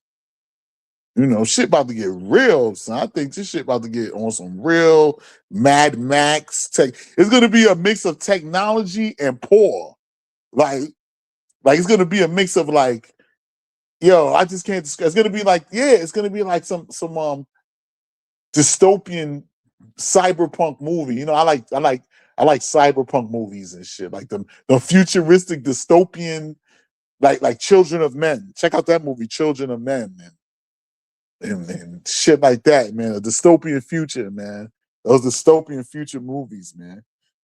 Where most of the people gonna be not working, unemployed, living in squalor and shanty towns, but having technology. There's gonna be technology at the same. It's gonna be wild, man. That's the only reason I ain't rope yet. I want to see what it's gonna look like. That's why I ain't rope. That's the only thing. That's the only thing that's keeping me from roping. I want to see it. I want to go visit some more countries, fuck some more bitches, and see what the future's like. That's the only thing that's really keeping me from roping. Because my people, damn near all my people gone now on the other side. Not all, but my people's on the other side, man. And it's like, you know, I be feeling like that, you know what I'm saying? But, you know, it is what it is. Blade Runner type shit, exactly. Matrix Deacon. Yo, you from New York, son? Where you from, son? Yo, Matrix Deacon, where you from, son? You from New York? Where you from? from the city, from the town. But he hit it on the nail on the head. Blade Runner type shit. Oh, remember in Blade Runner, the whole theme of Blade Runner was like he had to find a fake. He had to find the android that committed murder or some shit. Blade Runner. They came out with a newer one too, because the first one was like in the 80s and shit. Yeah, Blade Runner. Yeah, Children of Men. What else is there? The Matrix, but like a dystopian future. What's the shit with Wesley Snipes when they was living underground and eating rat burgers? Eating rat burgers. Remember he ate the rat, Sylvester Stallone ate the rat. He said, this is good. He said, what movie was that? When they was in the future and Taco Bell was a delicacy. Everybody went to Taco Bell. That was a fine dining. Was Taco. What was that movie? They freezed them. Simon Phoenix and all that shit. Remember? He had the blonde hair, Wesley Snipes. What movie was that? What's the name of that movie, man? It's on the tip of my brain. And then I remember he was under. There's people that went underground because they were so poor they was fucked up. They had to live underground, and they was living in colonies underground and shit. And they was out of the system and shit. And your man went down there to look for the nigga, look for Simon Phoenix, who's Wesley Snipes, Sylvester Stallone. What's the name of that movie, man? I remember Sylvester, he went down there and they was making burgers on some grill or some shit. And he ate the burger. He said, "Damn, that's pretty good. What's this? This rat. It's a rat burger." Like, damn. Would you eat a rat to survive? Would you guys eat a rat burger with cheese to survive? And this is serious shit though, because shit can happen. This shit can happen in the future if there's ain't no money and you got to survive. Demolition Man. That nigga was eating a rat, but he said this is pretty good because he had ate it, right? He had bit into it. Some lady fixed up his burger and said, "This is pretty good." And shit, what is this? He said, "This is a rat." He said, "Oh, it's a rat. Oh, you like rat? Rat pretty good. It's a rat burger." Like, damn. But I'm gonna hit you with something. There's a good chance you might have eaten rat already and not even know. I might have ate. If you ate Chinese food, especially in the hood, you might have ate some fucking rat. You might have ate some skin. I watched some shit on YouTube. These Chinese motherfuckers had some rats. They had some frozen rats. They cut the rat head off, the tail off. They skinned the fucking rat. They cut it up. They seasoned that motherfucker so good. They seasoned it up real good. They cut the paws off and shit. They cut the tail and they cut the head off the rat. And they cut the rat up and they put it in oil. They seasoned it. They seasoned it good. They put all types of seasoning on it. Scallops and onion. And they were serving it to niggas. And niggas probably thought they was eating chicken. Niggas probably thought they was eating chicken and broccoli. All the, I done ate a lot of Chinese shit in my day, chicken and broccoli. I might eat rat and broccoli. And I used to be getting shit from some bullet hole. I used to be going to the bullet hole shit up in the Bronx and Harlem and all types of real grimy Queensbridge, real grimy Chinese spots. It look like it's barely shit like a shack. This shit look like it's barely standing. Grimy Chinese spot with some homeless nigga just sleeping on the motherfucking on the bench on the one table. They got one table in there, and some bitch like, I got how can I get out? Leave here. They telling the nigga get the fuck. I've been to grimy Chinese food spots like that. But you know what's crazy? They be having the best food though. Them grimy shits. I done ate a grimy Chinese food spot. I done got pho chicken and fried rice. And I swear to God, I don't know. That shit might have been rat. I might have had some rat fried rice before. You had some rat fried rice. There's a good chance you ate some rat fried rice fucking with these motherfuckers before. Especially in the ghetto. Nigga done ate some rat chicken. You think you getting chicken and broccoli. You getting rat and broccoli. Put some soy sauce. Give me some soy. You eating rat and broccoli.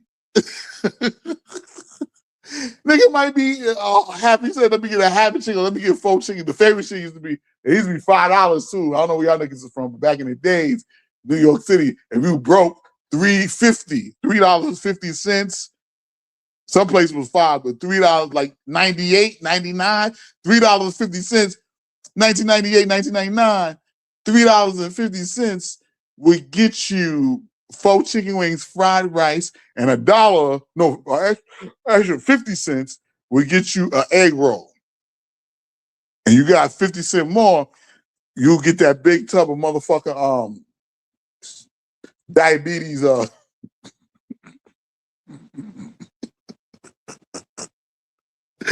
You get that big tub of diabetes motherfucking lemonade or sweet tea for $3.50.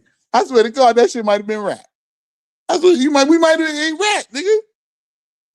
Yeah, nigga, man, fucking rat. Matrix Deacon said, probably already fucking with these Chinese spots. Yeah. You from New York? You from New York, brother? Where you from? Mr. Chang went wildin'. Yeah.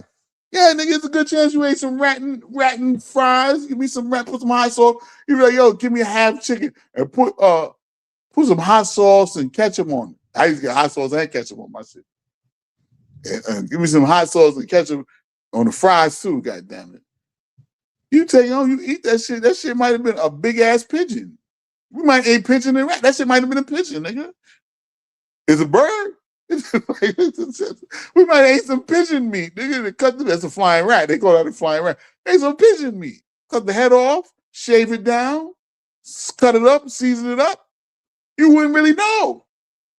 Would you really know? You'd be like, God damn, this shit good. You be eating this, give me some of that shit. That shit good. God damn, Frost. That shit good. Yeah, remember, I don't know if y'all niggas watched the Tina Turner, Ike Turner story. What's Love Got to Do with the movie? Ike and Tina. Remember, eat the cake? That's what Jay-Z got that shit, eat the cake, anime, eat the cake, eat the cake. That's when they got that when they was in the, yeah, who remember that? Y'all niggas remember that? What's Love Got to Do with it? With Tina Turner, Ike Turner, Tina Turner, Ike and Tina and shit. Eat the cake. He's like, eat the cake, anime. Come on, eat the cake. She didn't want to eat the cake. He beat up and shit. He beat up, and then he actually eat the cake again. His man was there, his man Frost. The guy, he says, like, God damn. He said, God damn, Frost, this cake is good. Anime, you sure you don't want no? Nigga Frost said, anime, please just eat the cake. Yeah, eating that Chinese, the Chinese shit good. It's cheap, and it's cheap. You gotta wonder why it was cheap like that. Why it's cheap like that in the ghetto. Right now, I go to Queensbridge right now. I tell niggas, give me a chicken and broccoli with white rice, and an egg roll. That shit gonna be like $8, $8.50, $9, which is cheap for right now. $8.50, $9, nigga. I'm going to A-Raps and give me a goddamn Arizona for $1, $10 meal. Big ass, but that you can eat half. It's gonna be half, and it's still gonna be some more chicken and broccoli left. They'd be like, God damn. How much chicken and broccoli in this motherfucker? That's it. You know why? It's rat and broccoli.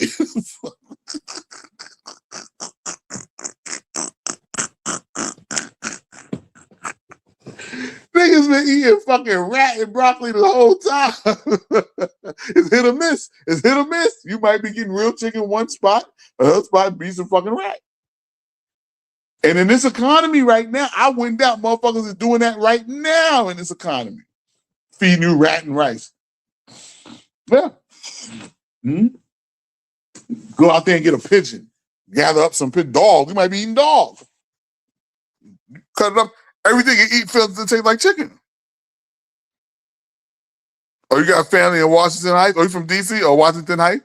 One time I was on Washington Heights. My ex-girlfriend was from up there. Dykeman and all that shit. Yeah, I had an ex-girlfriend. Guatemalan bitch with some big ass tits. Yeah, I miss that bitch. She's supposed to be my baby mother, but she was on some bullshit. I miss that bitch. She has a big ass tits and dark black Latina.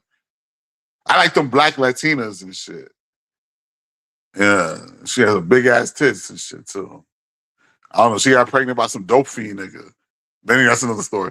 But anyway, yeah, Washington Heights. You fuck around, you might have ate. Yeah, up there. Harlem, any of them dingy spots. And I done cop from some dingy spots over the years. Them bullet hole shits, them bullet hole spots with the bullet holes and the dusty window that look like it ain't been wiped down in decades, and with a whole bunch of niggas up in the shit with the niggas in the corner in the front hustling crack. Yeah, they ate out to the filthy spots. Them greasy spoon, Chinese greasy spoon. Yeah, I might have had a rat, nigga. You might have had it too. Yeah, that just ain't New York. Down south got them too. No, down south though, the Chinese spots look a little better, but they still might be selling your ass rat. the spots down south in the hood, you in the hood south in the south, and the Chinese spot, it might look a little better, but them niggas still selling you rat. It's still rat. They still selling. They ship it. They ship that shit from China. They shipping a rat from China, nigga.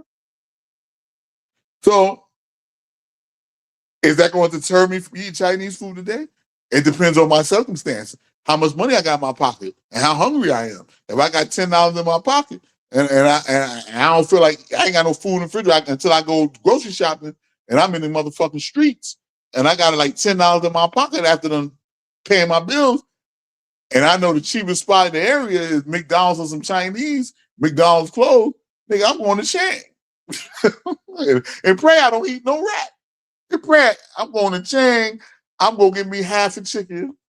I'm going to get me four chicken wings and fried goddamn rice. That was the meal. That was, man, I didn't split that shit with my niggas back in the days. My brothers, I didn't split that shit with my niggas in the streets. We splitting a 4 chicken wing fried rice meal with going half, and you take 2 chicken wings, and I take 2 chicken wings. My cousin or something. We would go half, and that's how broken shit, fucked up niggas was back in the days when niggas had $5 between us. You black, you know what I'm talking about. You know what the fuck. Even if you ain't black, you from the ghetto. You know what the fuck I'm talking about. Y'all niggas had to split that 4 chicken wings and fried rice, nigga, in the ghetto at grandma's house or something. You know what I'm saying? Niggas had it hard. Niggas came up hard, nigga.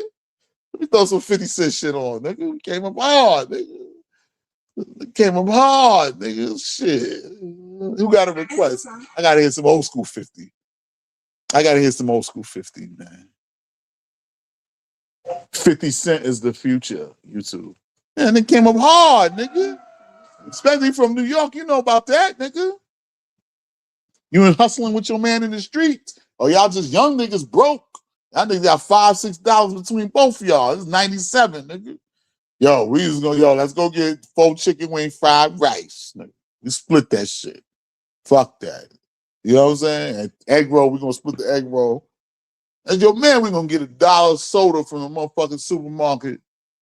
$1 motherfucking 25 Sprite back then or whatever. This is real nigga shit though. Y'all niggas must not know about the struggle. This is a real nigga shit. This is a motherfucking struggle, nigga. I'm talking about the motherfucking struggle and shit. You know what I'm saying? They come from the motherfucking struggle. From the ghetto and shit. You know what I'm saying? Queens, New York shit. 50 Cent, guess who's back? Riding Apple.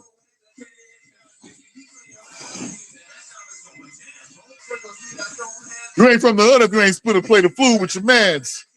You know what I'm saying? Once or twice with your homie. You ain't split a plate of food with your cousin, nigga.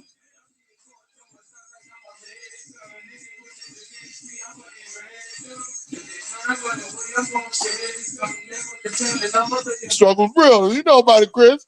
Back in the days. I don't give a fuck where you from, nigga. We had split, man. Niggas was broke back in those days. In the 90s, the only way niggas could make money, we ain't had that internet shit back then. Like, internet was out. It was out in 97, 96, but it was in its infancy. It wasn't like it is now. Niggas, the only way niggas could make money, if we were young niggas, either get a job somewhere or sell crack. Or weed, or sell crack, or niggas is doing something back then in them days, or rob and steal and shit. That's how we was getting it back then, and the struggle was real. You had to split it. Sometimes you had to split some Spanish food. Nigga go to the Dominican spot, you split a plate with your man. You know, nigga had to split. Like I said, the Chinese 4 chicken wing fried rice. Nigga, we get 2 pieces of chicken a piece. You know, or a whole chicken. We splitting it up, nigga, and you get some fried rice, nigga, and that's how we was running. Like that's how niggas, how y'all niggas came up, nigga. How y'all niggas came up, nigga? The 90s and shit, the 2000s. The struggle was real in them days, early on like that, man. Shit, going half on the cigarette. Going half, I can smoke cigarettes, yo, bust me down. The niggas on the, but that's New York shit. Bust me down. Give me half, cut me half. I'm like even the central booking of the Queen, the New York City central booking. Nigga, you be like, yo, you light up a motherfucking Newport. They be like, yo, son, bust me down. Another nigga gonna call for an ace. And then another nigga gonna call for a puff off the ace. Nigga, you know what an ace is? Ace is damn near Brownsville, nigga. That's an ace. If somebody say bust me down on a cigarette, that's like half. You smoke a cigarette, you get the other half to your man, you bust them down. But then if a nigga call ace, let me get an ace on that. That means that the bus that you smoking damn near the Brownsville, you getting the ace is right before Brownsville. Brownsville is the bud, the actually brown part. So nigga, let me get an ace. That's the line. That's the green line to the Brownsville. You get that nigga an ace. If you was in the bullpen, some niggas, and then after that, some niggas be like, yo, give me the Brownsville for a couple puffs. You're like, damn, the struggle was real, nigga. Y'all niggas fucking struggle was real. Was real, nigga. It got better. Shit got better since then, though. I have to admit. Things got a little more better. Thank God. Thank God they got better. It was rough back then on niggas. It was brutal on niggas back then. Nigga had it rough. Thank God. Niggas don't know about them struggles. Boston Ministry says, them flights be too long, man. It takes like 21 hours to get there. Yeah, brother. It took me 25 hours there and back. But I wanted to do it. You know what I'm saying? I wanted to do it. You know what I mean?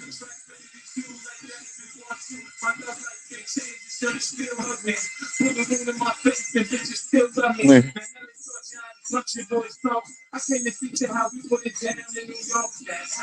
Down. It's old 50 shit. Old school 50. It's like 2050. 2001 50.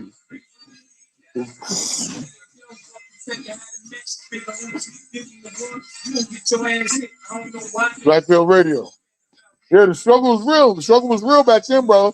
If you, I don't give a fuck. If you, especially if you black, if you black, Hispanic, or even white, if you was poor back in the 90s and the early 2000s, you know what I'm talking about. If you was poor, I don't give a fuck if you was black, white, Hispanic, whatever. If you was poor in the city in America, down south, wherever the fuck you was at, especially like in the cities though, down south, wherever you was at. 97, 95, 96, you done split or pay the food with your man, son. Y'all niggas done been broke that fucked up when niggas only had like $5, $6. You done split or pay the food with your man. You done got some McDonald's, y'all niggas done got a couple burgers. Y'all, you know what I'm saying? Come on, that's the struggle. That's how we had to do it till we made it, man. We had to cope like that until we blew up to whatever we trying to do. So niggas got that job or whatever, finish school, whatever. That's how niggas, you know, you had to split that food with your peoples, man. That's how we got down, you know what I'm saying? For real. Split that 40 ounce, split that beer, you know what I'm saying? Split that cigarette, you know what I'm saying? Niggas in the grind. Especially if niggas back in the days was rapping and shit. And you especially if you was an artist back then, like he was a struggling artist, starving. When you think they got this shit, starving artists? Niggas be starving artists back then and shit. Yeah, man. Niggas sharing a cigarette. Niggas, you know, word, man. Shit was real, son. Like, niggas had each other's back, though. You know what I mean? That was. Blackfield Radio. Blackfield Radio. The struggle's real. We're an hour and 48 minutes in.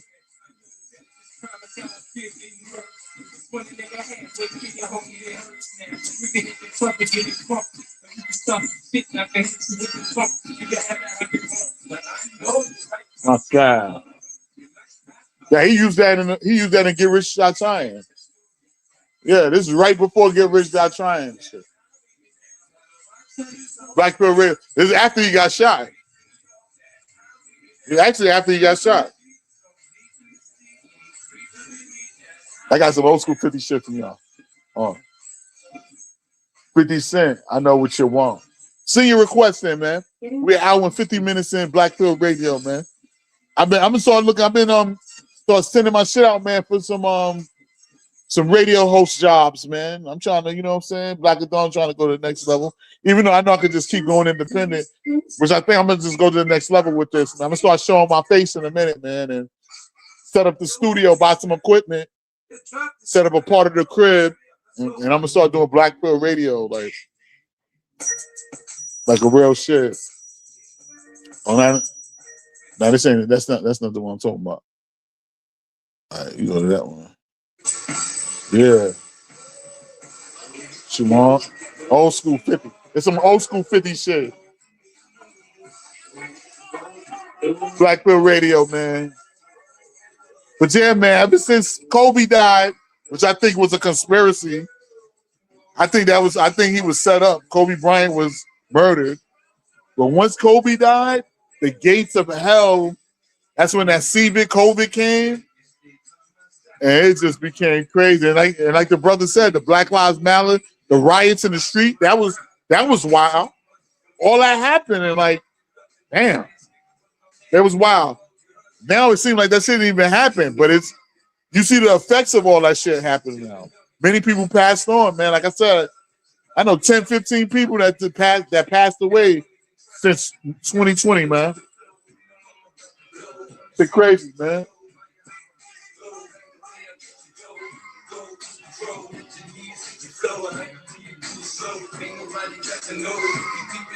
I don't like niggas in my business. Told you that before.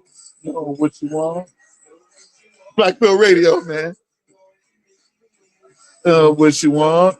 What you want? Old school 50 Cent shit. I know what you want. This is like 2000, 1999, 2000.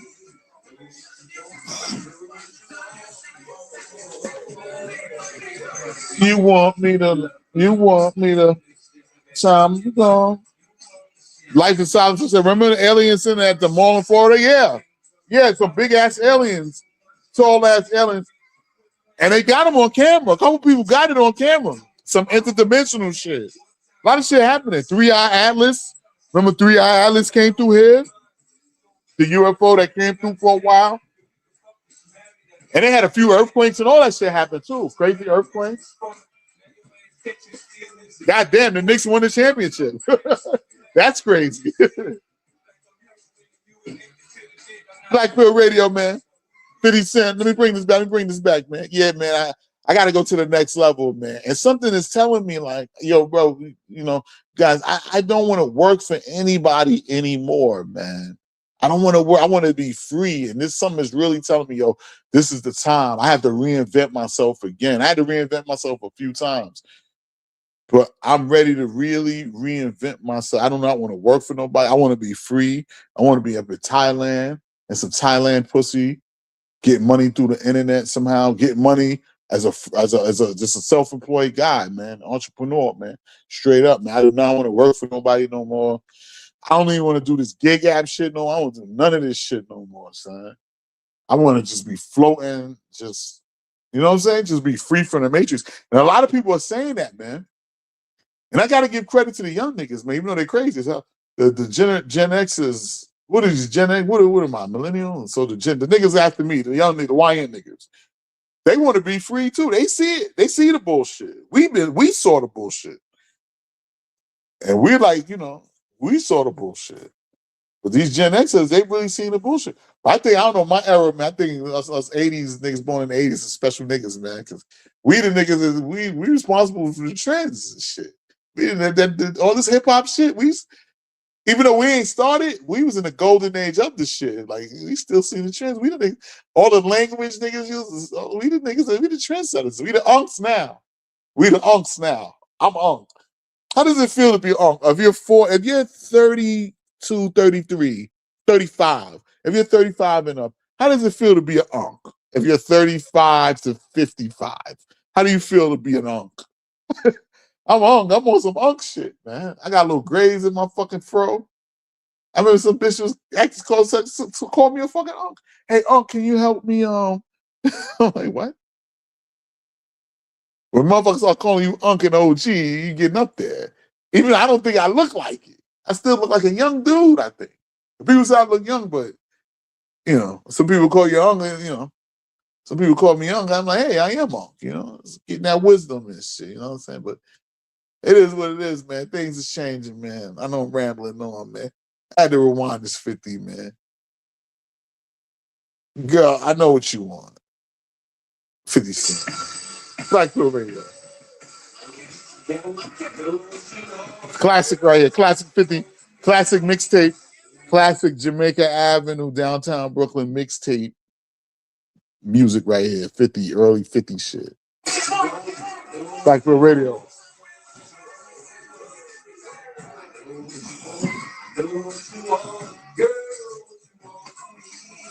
I know what you want. Know what you want. You want me by my side.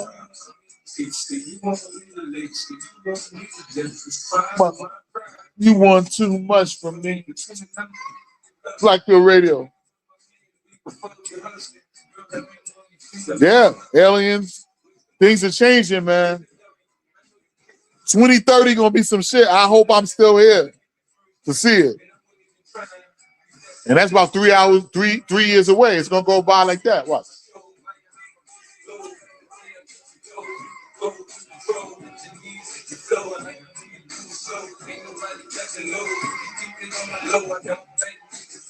I told you that before. What you want from me?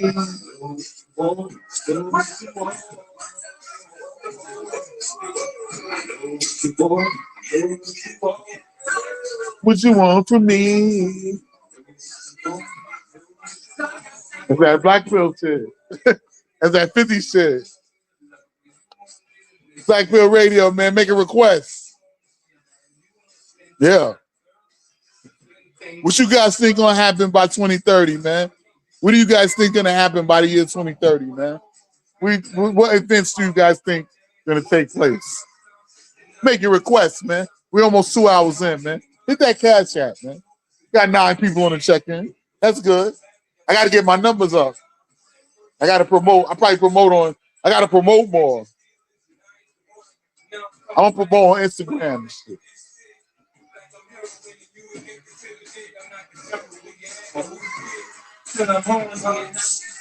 It's 50 Cent. Blackfield Radio. 50 said he can sell out the Garden in 3 nights. 50 Cent said he can sell out Madison Square Garden in 3 nights like Jay-Z. He said he could do it. I think 50 could do it for 3 nights. I think 50 could sell a Garden out for 3 nights, man. Not the Garden, Yankee Stadium. I think 50 could sell out Yankee Stadium for 3 nights, 3 days. The Jay-Z sold out 3 days straight. Yankee Stadium. Shit was lit. Nigga getting their ass whooped. This shit was wild. New York is wild. Shit. I love it. I made my way up there, man. Yeah. Woo! I know I know y'all listening to this shit like this shit is fire right here. This old school 50 shit is fire right here, right? Blackfield Radio.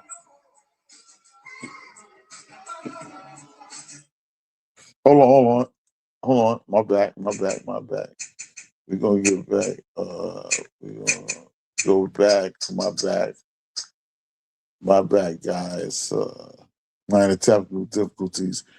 But hey, Myth Bleak is YouTube. Blackfield Radio, man. It's just been getting crazy. The struggle is real out here, man. But I wouldn't mind at least living in Bangkok for like 3 months. Like staying out there like 3 months, a season. You know what I'm saying?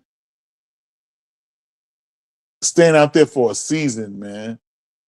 You know, 3 month season. Like, when would I go out there? I don't want to be out there for that So Cran shit where they shooting with water guns and all that shit. I'm not with all that. Niggas, random people just putting shit on. Nah, fuck that. So fuck that. Fuck April and shit. That's when they have the festival and niggas throwing water on you and shit. I ain't with all that bullshit. If niggas throw water on me, I might punch them in their motherfucking face and shit. I ain't with all that. Now, if a bitch I'm fucking with, you can throw water on me, bitch. After I done threw water on your titties and your ass. We could do that together at the beach. You know, random motherfuckers just throwing water on me. I ain't with all that. I ain't with that bullshit. But I would like to go up there, like, damn, when would I like to spend time in Thailand? Because it's tropical all year round and shit. They don't get no winters and shit. It's hot. It's hot all year. So I would like to like the winter, like I would like December, like January, February, March. Yeah, or January, December, January, February, March, April. April, that Soul Cran shine. Fuck with it. I think that's just in Bangkok. I don't think they do that in Pattaya though. Maybe they do, but I wouldn't mind going up there for 3 months, going over there for 3 months, living there just to start off, just to get the feel of it, to see if I could live there for a full year, whatever. Stay there for 3 months at first, man. Man, I'll have a fucking ball, man. That should be fucking lit. That should be so lit. I have a bitch every night. Like every other day, I have another bitch and shit. Shit, fuck around in Thailand. I'll be stay there 3. If I stay there 3 months, I probably meet a bitch for the free. Like, cause the bitches is like, they're like, it's like, I mean, bro, I mean, them bitches is like, you could talk to them. Like, it seems like you could talk to them, bro. Like, these bitches here, you can't talk to these bitches here, bro. These bitches in America, you cannot talk to these bitches without some money. Even there, them bitches want money there too. But hey, at least you're gonna be playing cheaper. You're gonna be paying cheaper, but you can meet bitches on there. And if you want to go, like the brother asked for the app. I heard Thai Friendly, Thailand Tinder. Thai Friendly. I never used that because I wasn't there for a long I would use those apps if I'm there for more than a month or a month. And it didn't make no sense for me to do that only there 10 days. I'm only here a short time. I bought some trick money with me. I bought some money to trick. Grown man shit. You know what I'm saying? I bought some trick money. I bought money to trick on bitches. Like I set aside money to trick. I'm a grown man. I'm on some grown man shit. Fuck that. I ain't got no time for this shit. Taking the easy way out. You know what I mean? I bought some trick money with me. Trick money. A lot of OGs already know they got to have trick money. You got, guys, when you get up, if you're blessed to make it to your 60s and 70s and you still single, you ain't got no, you're gonna have to trick on hoes. You're gonna have to pay. More than likely, you're gonna have to pay to get something nice and young, legal, of course, legal. But you're gonna have some trick. Like I remember watching Tariq Nasheed. What was his shit back in the days? Before he got into the whole Hidden Colors, the conscious shit. Like when he was doing the relationship, what was the name of this shit? Somebody in the chat tell me, like, what was the name of Tariq shit? When he was giving advice. Something radio. He had something radio too. I used to listen to him back in the days, in the 2010s, 2009, 10, 11. Yeah, he had something, Tariq, what was it called? Mac Lessons, exactly. There you go. That's the Mac Lessons taught me a lot of shit, bro. That Mac Lessons taught me a lot of shit about female nature, man. He dropped a lot of game on that shit. I was like that. But one episode, he was talking about, if you're gonna like have your trick money, he was like, listen, he's some shit like if you in the rut, you want some pussy. Sometimes it's just easy to just trick on a bitch. And he's like, have your little trick money ready on the side. Sometimes you gotta have your trick money, like because last time I went to Thailand, I'm only there 10 days. So come on, I ain't got no time to be hollering at bitches and trying to get. I mean, I could have did that, but I want to see the sights. I'm gonna take this 1,500 baht, bitch. Let's go to the spot. They down and they love it. They be happy. They love it. These bitches love it over there. They love it. They love niggas. They love niggas. That American niggas coming through with that baht, that cash, nigga. That US dollar converted to baht. Bitches is knowing what time it is. You ain't even, I'm telling you, brothers who have never been there, when you get over there, bitches gonna come at you. Baby, you want short time? I had the African bitch with the fat ass. Y'all seen the video. Baby, you want short time with me, baby? I was like, yeah, come on, how much? Yeah, I was going to get to that. But damn, you got to it first, bitch. How much? For real, it's like the bitch is gonna get into it before you get to it. And it's like you ain't got to worry. That's why I had time to do that. That's why I had my trick money, because I'm going to smash some hoes, and then I'm going to visit the sites. I'm on some tourist shit. I'm on some real tourist shit. I'm on tour. I'm touring and shit, but I'm just smashing bitches and I'm on tour. Like, it's fun. That shit was fun, bro. Just fucking different bitches. I didn't have to go through all that trying to holler and take a bitch on a date. I ain't got time. I didn't have the time. 7, 8 days? No, I don't have time for that. I'm buying pussy. I'm going to buy. I got my money set on the side for the hoes, man. That's what a lot of niggas do anyway. Most people do that. Have your trick money. You gotta have your trick. You might have to have your trick money. Now, if you go in there for months, you plan to live there. Okay, that's different now. All right, yeah, I can see you trying to get bitches on the apps. You hollering at bitches. You trying to get a girl. You know what I'm saying? Yeah. But for me personally, if I'm there a short time, it makes no sense to. You know what I'm saying? I have my trick money right here, so I can enjoy my trip. Now, you fuck around, do it that way on a short trip. You do it the way you trying to find the natural, organic way. Get a bitch off the ass, get a bitch on, by approaching, and you only there for 10 days. You fuck around, not fucking no bitch. You come home, your time will be up. You back on the plane like, damn, I ain't fucked no bitch. Because you did it wrong, nigga. You supposed to come with your trick money. You only here 10 days. You understand what you guys understand what I'm saying? You only here 10 days, 8 days, 15 days. Nigga, come with some trick money for the pussy, because the pussy is here. And readily, the pussy is going to come to you. The pussy is seeking you. That's what I'm saying. That's why this shit right here, America is for the birds. This shit, like, first of all, you got to go out and seek the pussy. Even if you're looking for a prostitute bitch, you got to go out and really look for these hoes. Even online, you got to look. Then these bitches got nasty attitudes, and these bitches is, come on, bro. Thailand's way better, man. It's far as hell, but I'm telling you, niggas. The pussy seeks you. The pussy seeks you. It seeks you out, bro. Bitches gonna be looking for that short time, long time. Which one you want? Currency exchange up the block. Like Phil Radio's right here. We got 8 people in check-in. Send your request. Anybody got a musical request? Let me know. Myth Bleak is 1998, 99, I think. Myth Bleak is 99. I remember this. We used to be pumping this. Myth Bleak is Swiss Beats to the beat and shit. That's what Swiss Beats was like, the new producer. Rockefeller Records.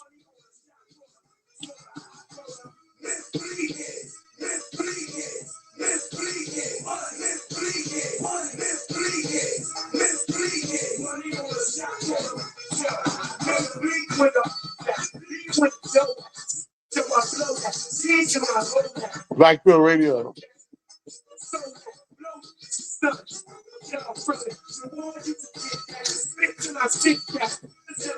I heard yo, Matrix, man. I heard Costa Rica was nice, man. I remember when I first moved down south, down here, over here in the Charlotte area and shit. I don't put my business out there. I'm out here in motherfucking 704. But it gets gully out here and shit, you know what I'm saying? Shouts out to the Charlotte 704, man. It gets gully out here. But anyway, when I first kind of came out here, I opened a bank account, shit like that. And the guy who opened my account was a brother from Costa Rica. I was like, oh, you from Costa Rica? He's like, yeah, I speak Spanish. So, you know what I'm saying? I'm black and Latino. I was like, oh, shit. He looked like a regular black. He looked like a nigga named Jamal from the hood. From like, you know what I'm saying? He could be my cousin, brother. He speaks Spanish and I'm from Costa Rica. He was like, yo, it's all right out there. He said, the women are nice, man. He's like, yo, you go out there, whatever. But, you know, it's just the money is like, it's poor and shit. And I was like, yeah. He's like, yo, but the women are nice, man. It's a lot of like, it's a thick Latina. It's like, there's a lot of black Latinas out there, man. So I heard Costa Rica was the shit, man. That Costa Rica, that's another, that's on my on my bucket list, man. I got a few spots. I already hit Thailand. I'm gonna hit them again. I want to hit Amsterdam. I want to hit Brazil. I'm gonna hit Brazil before Amsterdam. This is my list. I hit Thailand. I'm gonna go back to Thailand. I'm hit Thailand again. I hit Thailand already. I want to go to Brazil. I want to go to DR. I want to fuck with Colombia, but I gotta be straight. Colombia, I'm going to try to see if I can get a couple niggas to roll with me, man, from a couple of my peoples.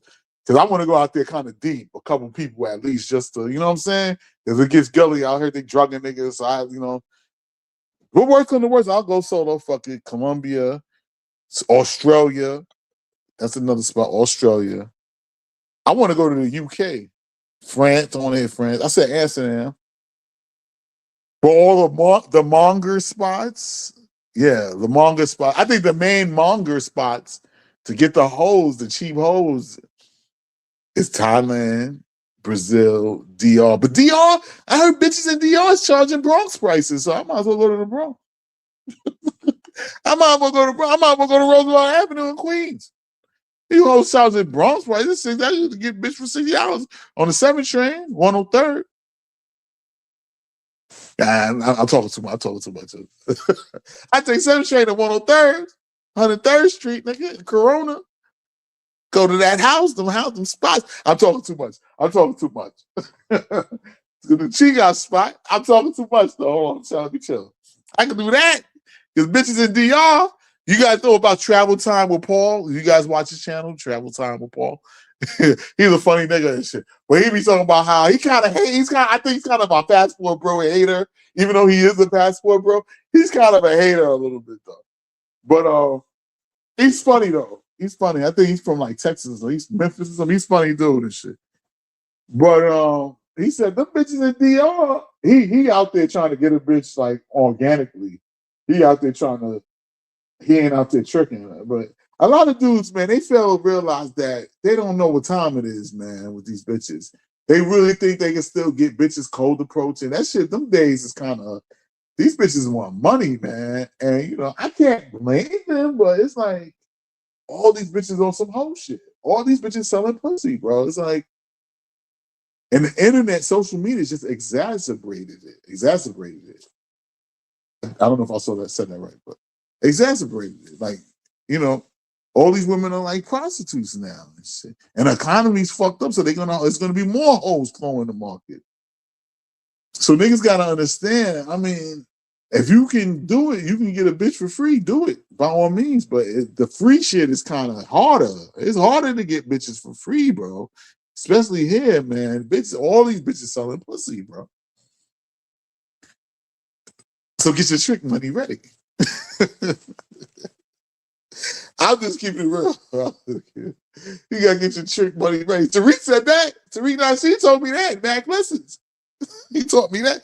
Have your trick money ready. If you have to go that route, you have your trick money ready.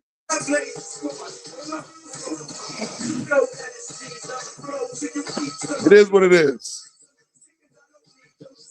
It is what it is, my nigga. Hey. Mind you. Let me fill my drink up, man.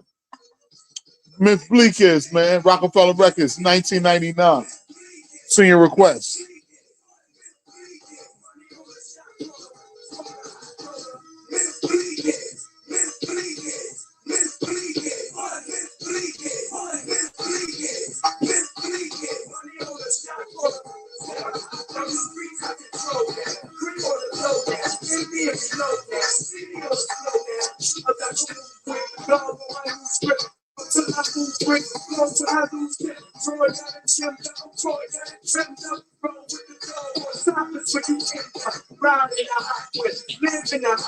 Spend what you got, bitch. I'm about that hot. Just give me brain, yeah. You was saying, yeah. Be the most to say, yeah. Creep in the game, yeah. Lay up with the right girl. Me, I'm trying to fold something. Get that ain't a hold something. I'm hot, cold something. Get that know something. And break to you from the cold or something. And any of the H, man. Let's bleach on play. We all gotta eat, split the beats, make them say, one. But like, what you think, y'all?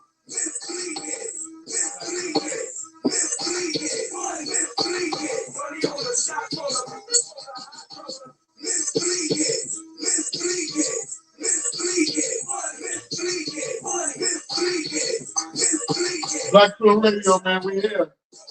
We are here, man.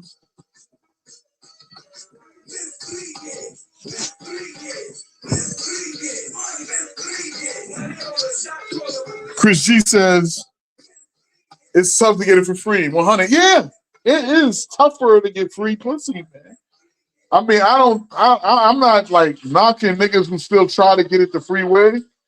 Yeah, by all means, man. Especially if you're a young nigga, man. Yeah, man. You need that experience. You should have that experience, man. You're a young dude, yeah. Come on, man. I don't want you coming out the womb buying pussy, but you know, but you an old nigga like me, old 1980s model out here. You know, it's like, nigga, I got responsibilities like a motherfucker. I ain't got time to be chasing a bitch for some pussy. I got bills and rent to pay, and I'm trying to elevate myself. I'm trying to make $1 million. I'm trying to be a millionaire still, bitch. I ain't got time to be fucking around, man. I want some ass. I want it now, bitch. I got too much shit on my plate. I'm old school nigga, and my time is shorter on the planet now. So, told y'all, but you know, it's getting harder to get bitches, man, for free, man. Chris G says, especially if you're an average dude, yeah. You ain't no time to time room. You ain't no King 6'8" the Great and all them niggas. Good luck, nigga. You invisible. You're fucking invisible, man. Black Pill Radio. You're invisible, man. Black Pill Radio, man. So I'm tripping. Jay-Z got the Jay-Z. I ain't gonna front though. I ain't gonna front though. I ain't gonna hold y'all niggas, man. Since Jay-Z popped back outside with the anniversary, the reason was out the Yankee Stadium, the shit with cutting his dreads. Now he cut the dreads off, but he had made it into Afro. He done took back. He done got the internet on. He buzzing now. He lit again and shit. I mean, he was lit, but he's lit now. The energy's on him now. Jay-Z it took his brand. I bet you that nigga probably made $2 billion more from this. He probably made a couple $1 billion more, bro. Yankee Stadium probably paid that man $1 billion. Now I ain't gonna say he paid $1 billion for 3 nights. That nigga Jigga probably got at least $100 million for that, man. 50, 60 million for that performance, man, for 3 nights. This shit done went up. This shit done when he did the deal with Target. The shit is on Jay-Z now. Like the Jay-Z got the light on him now. Shit for right now. That's crazy. You know what I'm saying? I'm glad to see niggas from the old school niggas from that I grew up off. The niggas is still making money, still doing it, man. From those days, from the 90s and shit. I like to see that, man. You know what I'm saying? Because it's like, damn, niggas is still, we still outside and shit. You know, the old school, we still got low influence. We still here, you know. It's good to see that shit, man. Black Pill Radio. 2 hours in. But yeah, man, it's hard to get free pussy, man. It's really easy just to break off those Chris 20s, Chris 50s, or Chris 100s and go ahead and handle your business, man. And relieve your stress. Come on, man. You ain't got time for that shit right now. Bro, it's literally easier to go out and make money than it is to just cold approach and get pussy from a bitch like that, bro. It's fast and easy. Even if you ain't got no job, you unemployed, you can go on Craigslist and put yourself up there to be a mover, do some moving jobs and get some cash and go buy a pussy quicker than you can just go run around in the mall and holler at bitches. How long? Which one would you get pussy faster? Getting a side job, getting some cash, and go buy a bitch, or just approaching bitches in the mall? How fast could you fuck a bitch? Now, some niggas got, you know, I mean, me, if I was to try the mall strategy, whatever, I'm trying to get bitches to fuck that night. Like, some niggas can do it, but, and you know what's crazy? When you out here cold approaching bitches, and some bitches, you approach them like that, and they're gonna be like, how much money you got? Because they selling pussy too. Yeah, the bitch you cold approach is selling pussy too, man. You just don't know. You just don't know. These bitches are selling ass. You know how many bitches I met, escort bitches that I fucked, that was fucking nurses, bro? Or they was, I remember this bitch was like, I remember I had this bitch, this black bitch, like, damn. Let's see. Maybe 19, 18, 19? This might be 2018 or 19, and shit. From Baltimore, actually from Maryland, Baltimore, Maryland. And she just moved, she lived there now. And the bitch was like a nurse, some kind of a nurse, bro. Son, tell me why I fucked this bitch for $40. This bitch had a fat ass too. Younger than me. Nice, thick bitch, chocolate bitch. Fat ass, I was fucking the shit out that bitch. I almost caught a heart attack fucking that bitch. It was so good.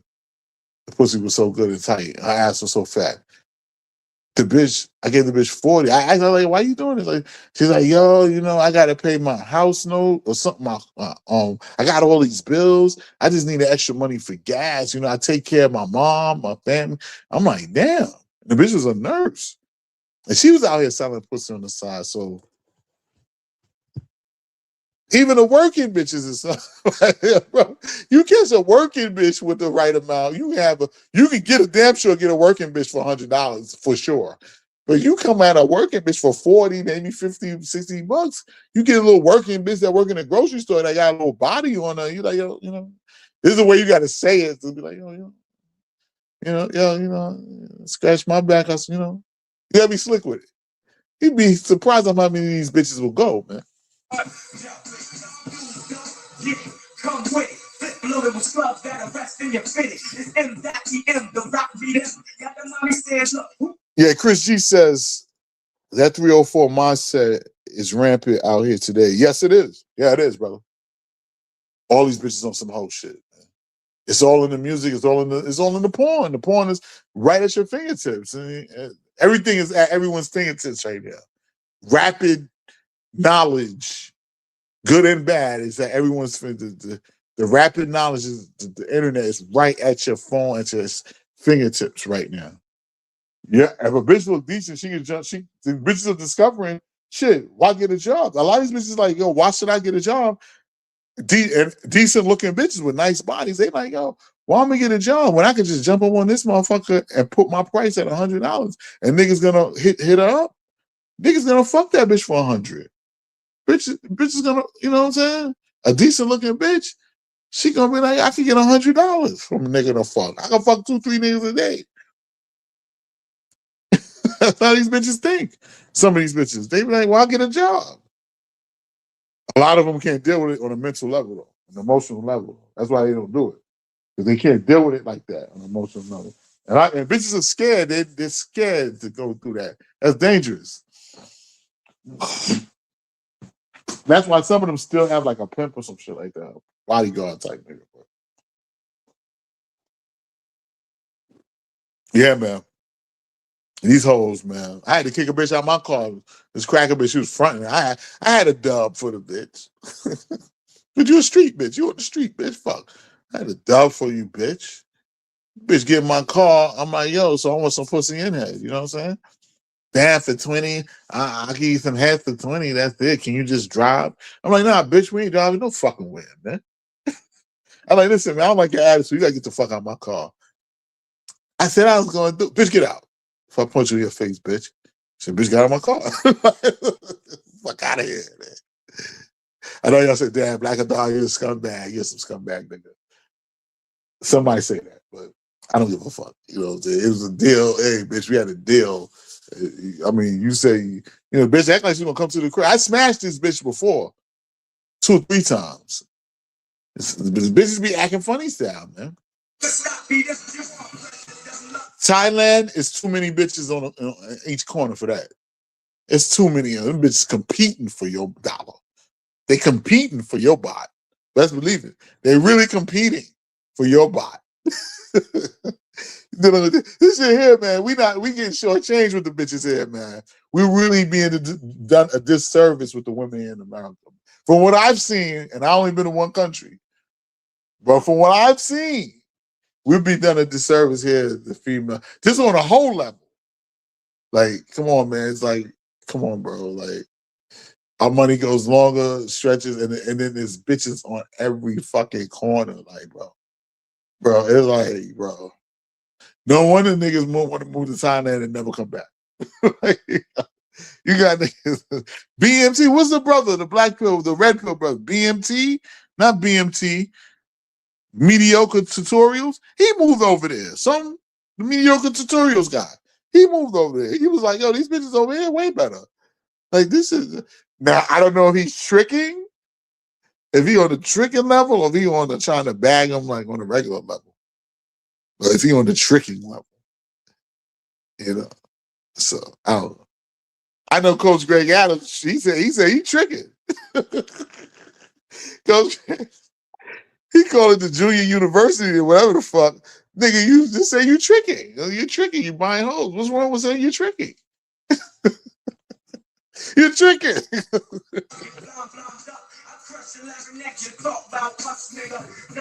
know what I'm saying? Drop the casket when it's out, I'm blasting. It's the rock, you bastards. Jigga man, huh? $1 million, yeah. Literally, huh? Speak, come on, spit acid. Come on, with your bullshit, smash it. Get your bullshit smashed in. Niggas wanna run and get jumped at the Ruger, give your right side a nice side. We listen. We said EC says they must have a legendary box out there. Where in Thailand? No, it's not even about that. It's just the accessibility and the price. When you get to a old nigga like me, you weigh the options when you get to your 40s. You done been through the bullshit. You know what I'm saying? You to the point now where it's like I got the money, the budget is open. The budget is open. This is the budget. I'm gonna set aside some budget for bitches because I'm only gonna be here on vacation for a short time. I want to enjoy myself. That's all it really is. It's really about enjoying yourself as a grown man. Like you know, at 40, going towards 50 years old, it's like just about enjoying yourself. That's all it's about. Now, other people might feel different. I ain't paying no pussy. Some niggas like, hey, I ain't paying for no ass. I'm bagging bitches straight up. I ain't paying. Hey, if you got it like that, do it. But some niggas just ain't got it like that with the hoes. They just gotta buy the pussy. You know? Some niggas don't want to waste their time. That's what it's like. Sometimes, like me, I don't want to waste my time. I'm here, bitch. You know what I'm saying? I got a couple dollars. Let's go back to the crib. Like, you know, you go to your spot or whatever. Like, and then I'm back exploring the city. I'm back over here exploring a different part of town. I ain't got time. You know, I got time to really, you know what I mean? Get that out the way. And then when I want another bitch, I got a couple more dollars for another bitch. Like, the shit is like, it's like, I don't know, bro. I think that all men have this mentality, the tricking mentality where niggas, a lot of dudes just want to straight body put. That's been going on for years, for as soon as time, the beginning of time, man. This like prostitution is like the oldest fucking profession.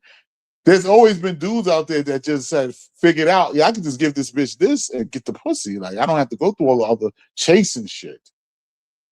You know, all those great kings and rulers and shit? Well, the bitches came to them. But a lot of times, them kings and rulers had the money and they just bought bitches. They bought sex. They bought a hoe. They had sex slaves. They bought bitches. They had clunky. They bought these bitches and maintained these bitches. They just bought these bitches and maintained these hoes. You know what I'm saying? All great kings, all them rulers and kings from back in the days. I bet you Mansa Musa had about 30, 40 bitches. He had to pay for them bitches somehow. He paid them hoes. He maintained them hoes. Those was his hoes, his flock of bitches. He had to maintain them bitches somehow. In the U.S., Matrix Deacon says, in the U.S. looks as important with Thailand, cream dollar bill, y'all. I think it's the dollar bill looks and the dollar bill in each place. America is the dollar bill and Thailand is the dollar bill. But the difference between America and Thailand, your dollar bill, your US dollar will go stretch longer in Thailand, and it's like acceptable in Thailand. The hoeing is acceptable Therefore, it's acceptable, and the women are more feminine and complimentary. Chris G says, "I wish I could talk a chick out her pants, but I'm just not that nigga. Fuck it." I mean, if you're willing to cold approach a bitches to death until you finally score, and that shit could take a while. That shit could take months to get a bitch like, but like I said, to each his own, man. But money moves hoes, man. Money moves these bitches, man. Money moves these hoes. Nigga, we are the supreme smart. You can dream hard, but reality is we put the dream cards. Fuck the queen fraud. Fuck the dream fraud. We as real as it gets. We the ROC. Bitches don't talk to us, the hoes, they email us. Nigga, jigga man, one mentally, a million, yeah. Steve, I stop. Since I was a mom pop, I move out, stop. Shower your mom block, move out the blocks. Raw to the cook, look, move out the blocks. Take it to the bucks, we be grinding it up. Used to take it Blackbill Radio. That's right. 45 ACP, let me squeeze lime on my sit up. Since a young buck, I'm as fuck.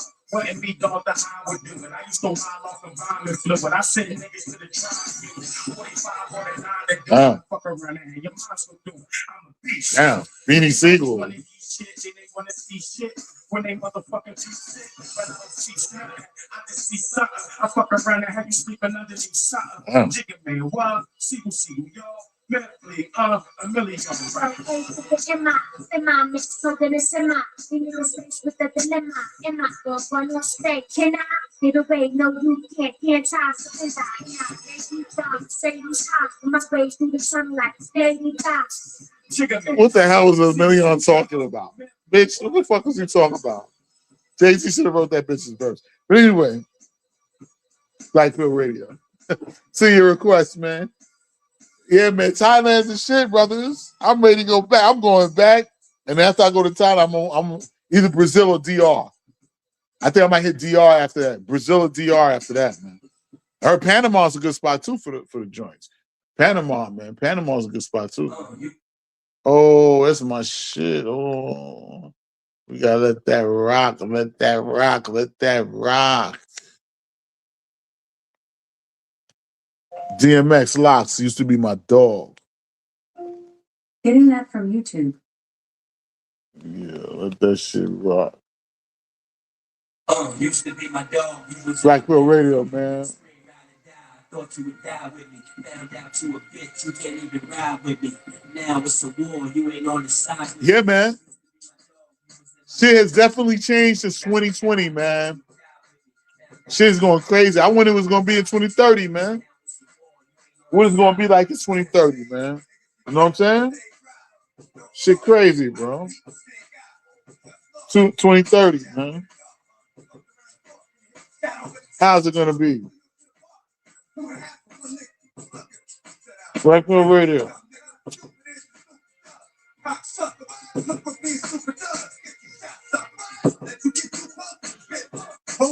Blackbill Radio. We are here.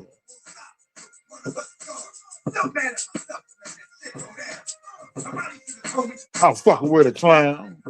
Blackbill Radio, man. Send a donation, man. I think donate, don't hate, man. Cash App, man. But yeah, man.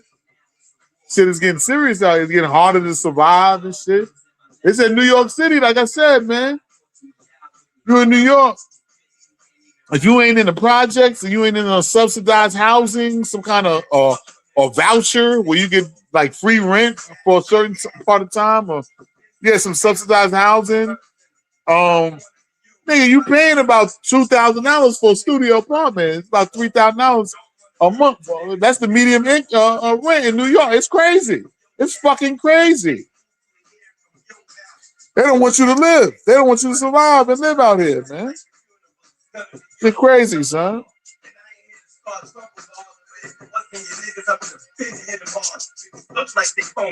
Donate, don't hate. So we taking donations. Donate. Blackville Radio, man, who got a request? Anybody still here? No, man? Blackville Radio, nigga. I gotta take this to the next level, man. Maybe this is the way. Maybe this is my way out of the matrix right here. Maybe I can turn this Blackville Radio into a $10,000 a month income. I need more subscribers, man. I'm still stuck on 200. Maybe, man. Maybe I have to blow it up, man. I need to put more effort. I don't want to show my face. I don't really like showing my face, but I might have to get my subscribers up, man. I got to get monetized, man. I need to get monetized. I need to get sponsorship. I need to get sponsorship and really need to have my own network. Blackville Radio, my own website, man, because this shit can, a lot of niggas be saying how they get monetized, they getting good YouTube money from the monetizations, AdSense and shit like that. But then they just get their channel gets deleted, and then their income stops. And then a lot of niggas don't have no backup. They didn't have a backup because they can pull your plug anytime, man. YouTube, this is my fifth channel. My fifth channel, nigga. My first channel had 1,000+ subscribers, man. My shit fast. I was on the way to get monetized. Right when I was ready to get monetized, them niggas fucking deleted my channel. I had too many strikes, so the only way I got to take this up to the next level somehow, man. This could be my way up out of the matrix, man, once and for all, man. Getting good salary every month, man. Blackville Radio host, man. / I have to build my shit up, or I have to get on somebody else's network and, video, radio DJ, and video at the same time, online and shit. Because it's a major shit. I have to, how niggas you got Beehive and you got, Breakfast Club is dead now, but the old Breakfast Club, the Breakfast Club with Charlamagne. Is Breakfast Club still going? Yeah, Breakfast Club Breakfast Club got motherfucker, they videoing it, but it's on the radio at the same time. I'm trying to get, I gotta get on some shit like that. I gotta be on some radio host shit or something, bro. I think that's my next, because I got a lot of topics, I have a lot of shit to say, man. I think I'm kind of charismatic, so I can make it happen. I only got 7 people on the check-in right now, but and put in a position and to make some decent bread, man. 10 grand a month. Give me 6 to 10 grand a month right now.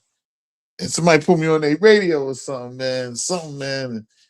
On the networks or something, man. Make shit happen, man. But I'm raw and uncut. I need to get paid. Right or wrong, guys. Donate, don't hate. 2 hours and 30-something minutes in. Used to be my dog. DMX, Jada Kid, Styles P. 99.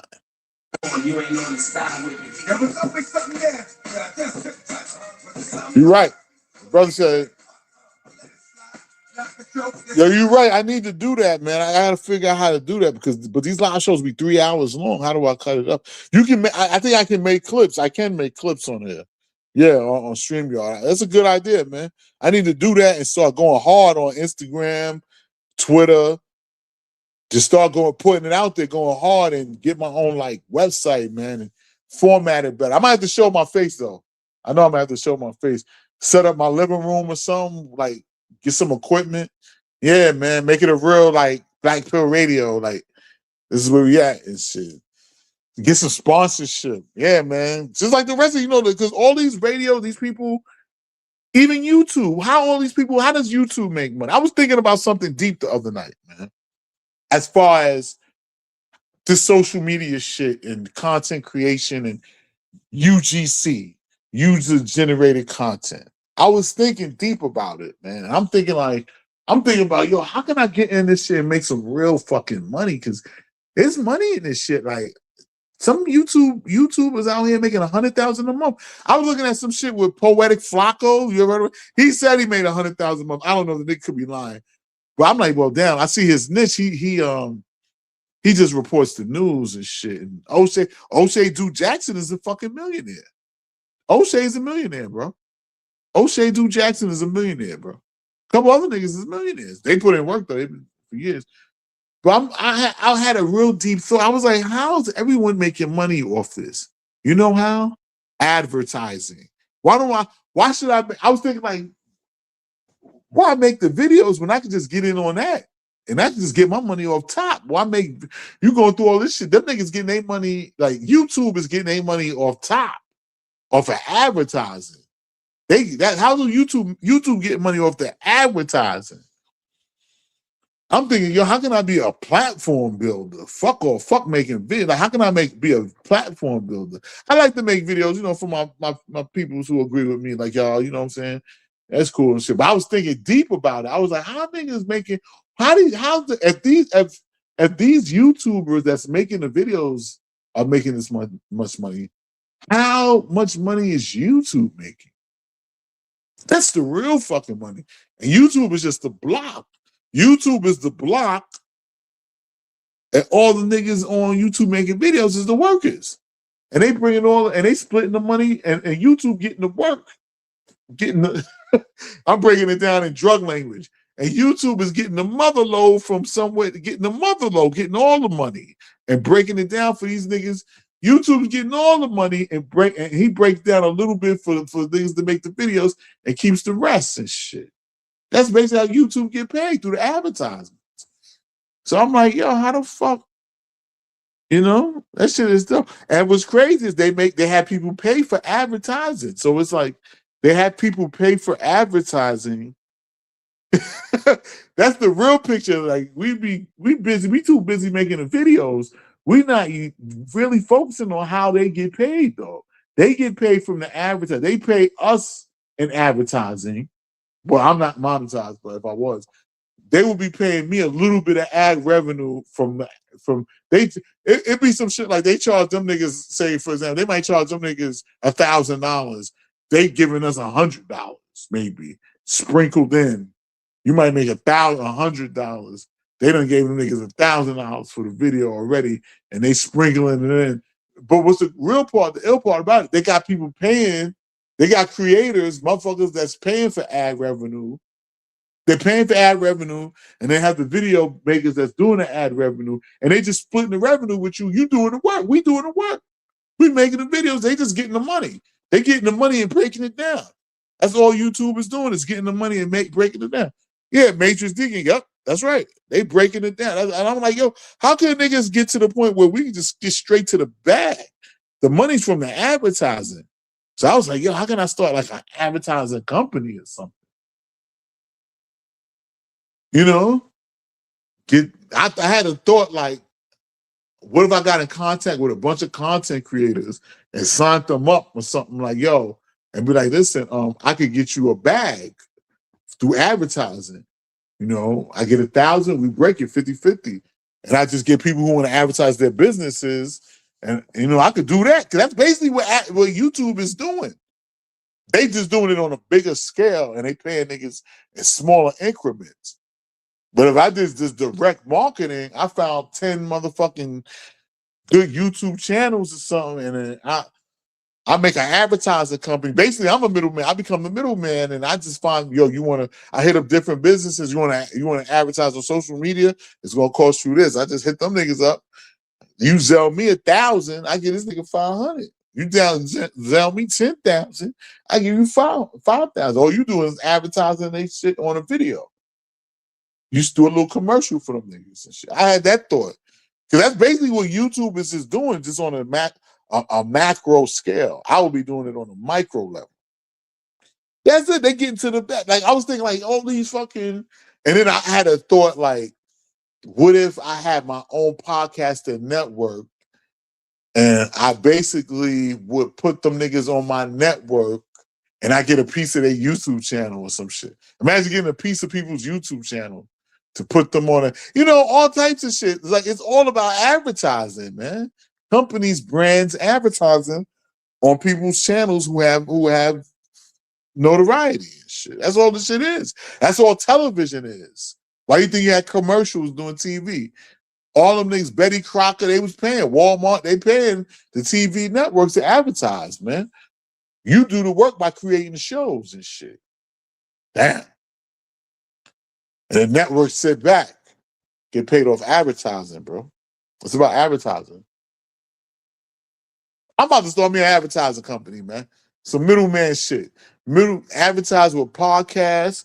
All these niggas. I'm gonna have y'all have niggas advertising with podcasts and all that, bro. Middleman and shit. Fuck it. That's my next. Yo, you know what's crazy? I had a little hustle I did, right? I might bring this back, but niggas ain't really got no money like that. I'm gonna drop a little hustle for y'all niggas, man. Little way to get money real quick, right? I should be charging for this info, but what I did, I had started a little bullshit. I started a music promotion. I did that. I had a little bullshit music promotion company. Get a little landing page, website, one-page website, and just put your motherfucking, your PayPal, however you receive money.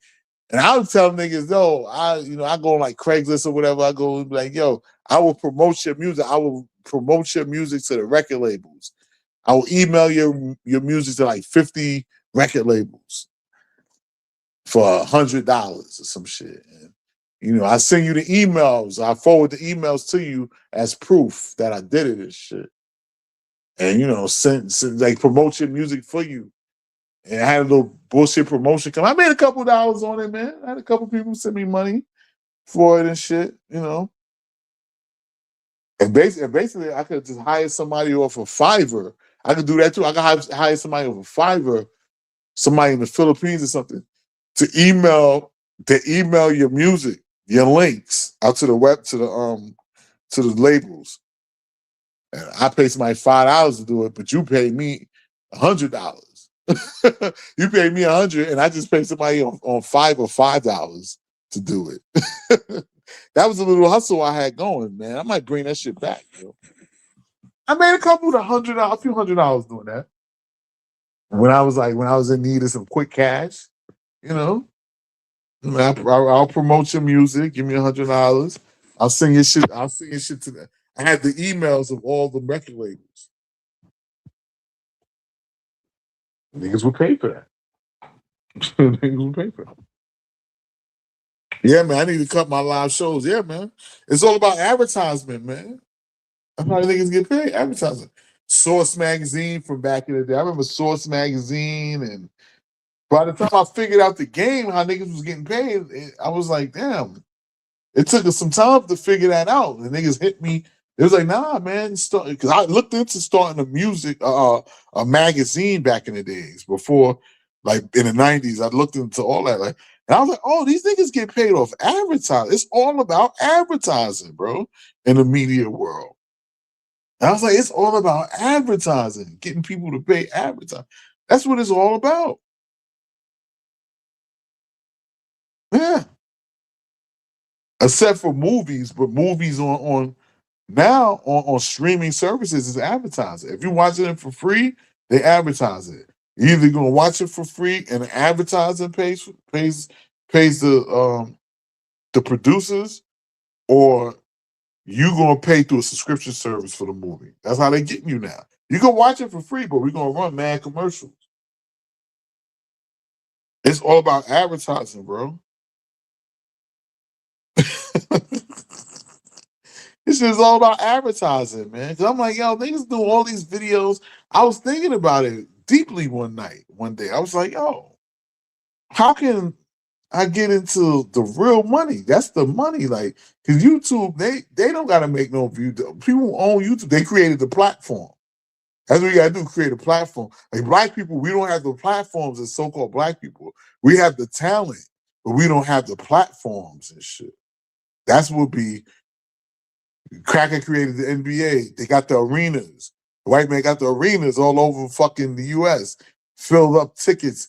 The arenas, they own all the TV networks, the media to broadcast it and make money through advertising. Like the arenas, they own the arenas, but the black man is the talent. The black man is the talent. The black man is the fucking talent, bro. Same thing with boxing. The white man got the arenas, the pay-per-view, got the streaming service, satellite, own all the platform. But the black man's a boxer. You see that? See that? We don't. Elijah Muhammad said something about that. He said that back in the 60s. And Elijah Muhammad, Malcolm X, they spoke about that, how we was like we the fuel. The black man is the fuel. You know? Black man create the music, you know what I'm saying? We create the music and shit. You know, but everybody gets paid more first. We create the music, but the white man got the platforms. For you, he got the stadiums. He owns the stadiums. They own the streaming services to play your music on. See that? They got all the for you to make your beats. They got the equipment. You're the talent, but they're the platform. You know what I'm saying? Niggas don't have a platform. To make the real money, you got to be a platform maker. Like Mark Zuckerberg, Facebook, and Instagram. He bought Instagram. Instagram was competition. Then he bought it out, made it. Yeah, because Instagram was started by somebody else, and they was coming up. So it's a smart thing to do. He said, "Yeah, I'm just buy these niggas out and make these niggas Facebook too." You know what I'm saying? Being a platform maker where a bunch of people could gather, that's the money. That's how you become a billionaire. Think about all the billionaires. Some niggas is like making platform makers. Facebook, Insta, except for like niggas who sell liquor. Or yeah, you doing some shit like that. You cigarette. Y'all niggas selling cigarettes, selling poison. Y'all legally selling poison. Y'all niggas making billions of dollars. But the rest of them niggas is like platform makers. Big platform, DoorDash, and them niggas make platforms. We the drivers, yeah, Instacart and all that. Them niggas is billionaires because they made the platform. You know what I'm saying? They made the platform. We the workers and shit. But they created the platform and shit. Where they making money off everybody. And you doing the work. That's how you know, man. It's just like that. Like with Savvy Guy, like the brother Savvy Guy said in one of his dissertations, one of his videos. Everyone is not created equal. Everybody's not created equal. Have an equal shot here like that. Some motherfuckers got a leg up by what they did. They were able to do circumvent certain shit to get a leg up in society. Everybody's not created equal with shit in this realm, you know. So-called black people, we lost our shit to the crackers. They invaded us, man. Took our shit. Took us. And shit, you know, that's the real shit with us. Like that's what's really going on. If you want to break it down, that's basically what happened. And what's happening. Niggas found the way, took our shit, took us, separated us from our shit, still making money off our shit right now, making money off us. They did it. The crackers did it. The way they did it was fucked up by rape, robbery, murder, enslavement. That's fucked up how they did it, but they did it. And nobody stopped them. Till now. To keep it real, if you want to get real about it, you know what I'm saying? Nobody stopped them. And niggas go around, they do it. Whoever they could do it to, they do it. They couldn't. They wasn't even really to do it to the Asians like that. They did it somewhat, but the Asians built their shit. They got their shit. You know what I'm saying? Now they running shit on the technological level and on a reproduction level and shit. Really, Asia's the future, man. I was talking to somebody. I said Asia's the future. Thailand, all that shit is the future over there. Southeast Asia, all that, China, that's the future, man. Because they already mass produce everything. They mass produce everything. They have more money than the US. They got more money in the US than the US got with them. They have more power in the US. I wouldn't be surprised if motherfuckers start selling certain states become Chinese territory in a minute over here. Because the Chinese got so much, and they did it by replicating everything. They bootlegged it. They bootlegged their way to it. The Chinese restaurants and the Unity and shit. That's how they did it with the Unity and all that. They bootlegged their shit. They bootlegged their way to it too. And they got their weaponry up, and you know, black people, so-called black men in America and all around the world, man, we're like dominated, man. We gotta admit it, man. We dominated, man. They took all our shit, whether you're in America or you in Africa. Black people all around the world. And the shit, and then we can flip the switch if we wanted to, but niggas gotta want to do it on a real level. That's why certain shit, bro. A lot of these motherfucking crackers and shit that's rich and shit, man, they just get put on, man. They just get put on by a relative or somebody they know that's rich. That's the thing, which ain't nothing wrong with it, but it's a lot of them just get put in position, man. So-called black men, you kind of got to come from the bottom. You got to get some people. Now, not saying black people don't put other black people in position, but it's just rough, man. It's just motherfucking rough, man.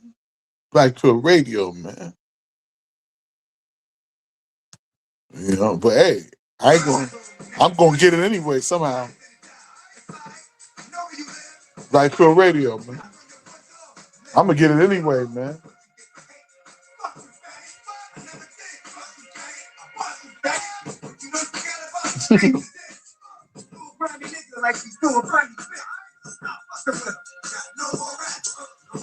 Yeah, evil and smart, deadly combo. Yeah, evil and smart, deadly combo. Yeah.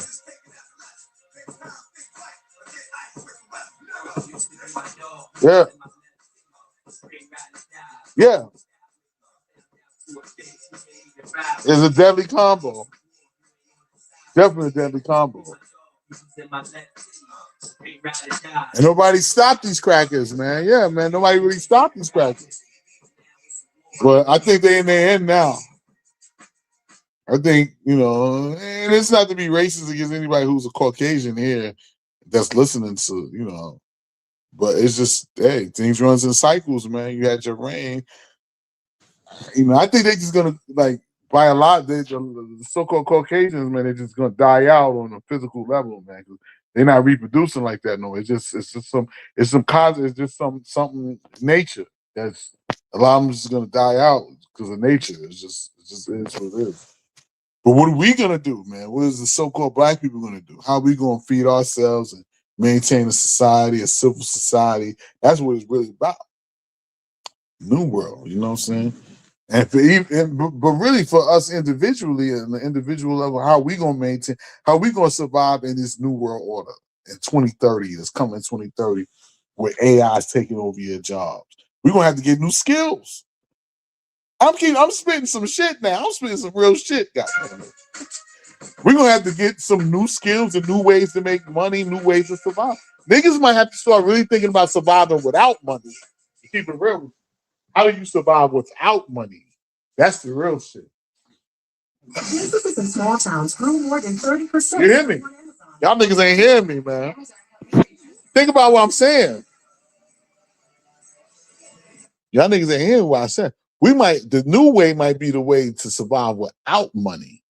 I'm talking about the real, dealing with the real money, which is people. We the real money. People are the real money. Who the one spend the paper money is? We the people is the resource. We gonna start dealing with each other on a resource level. On some real talk. Think about what I'm saying, on a resource level. Capone and Noriega, the reunion. Think about it. Do you have survival skills? We have to learn survival skills now. We really gonna have to buckle down. I be buckling down. I got 3 or 4 hustles going, nigga. We gotta buckle down. You got one job, you might have to get another. You gotta get another job in the hustle. Do you want to survive? Do you want to eat rats? Are we gonna be eating rats? Do you want to be eating rats living in the underground in 2030? Shit's real. Living in a tent city community. There's motherfuckers out here living in tent cities right now. Shit's real.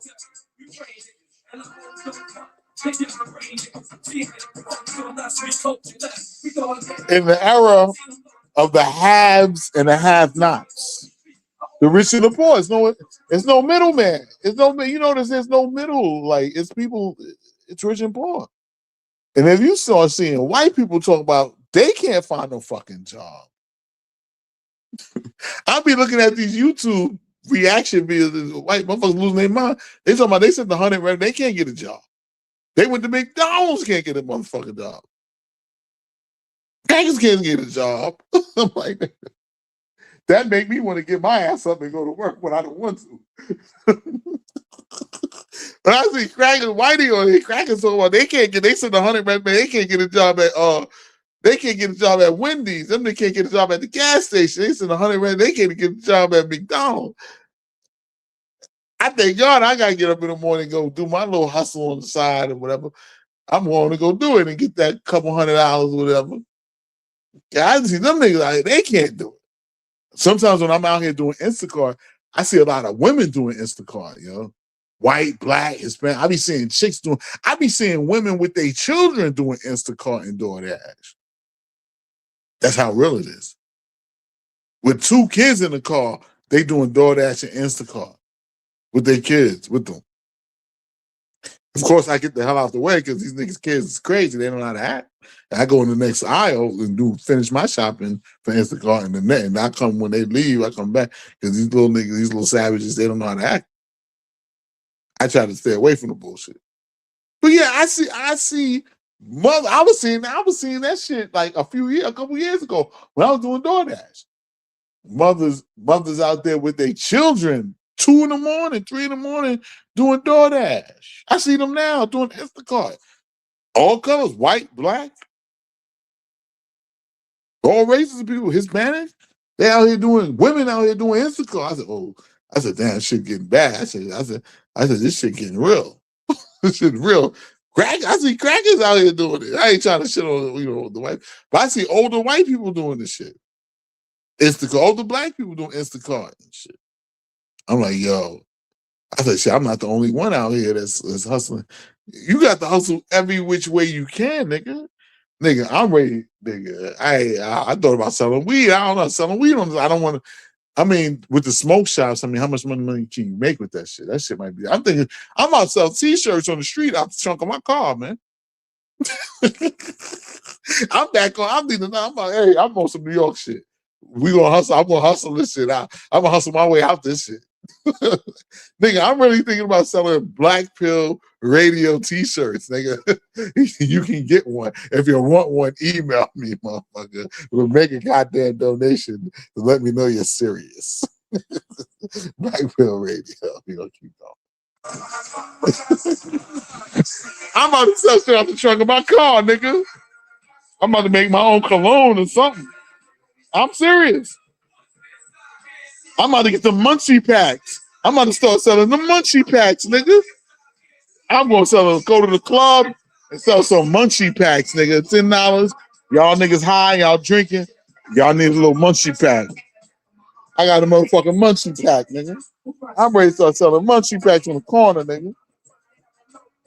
Hit that donation. Donate. I'm serious, man. I'm about to start selling T-shirts, nigga. Out the back of my trunk. Fuck it. I'm on that type of shit.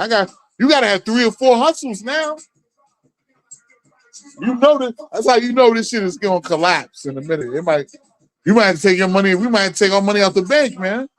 The way it's looking, if it get too crazy, I'm gonna take my money out the bank, bro. Before it collapse.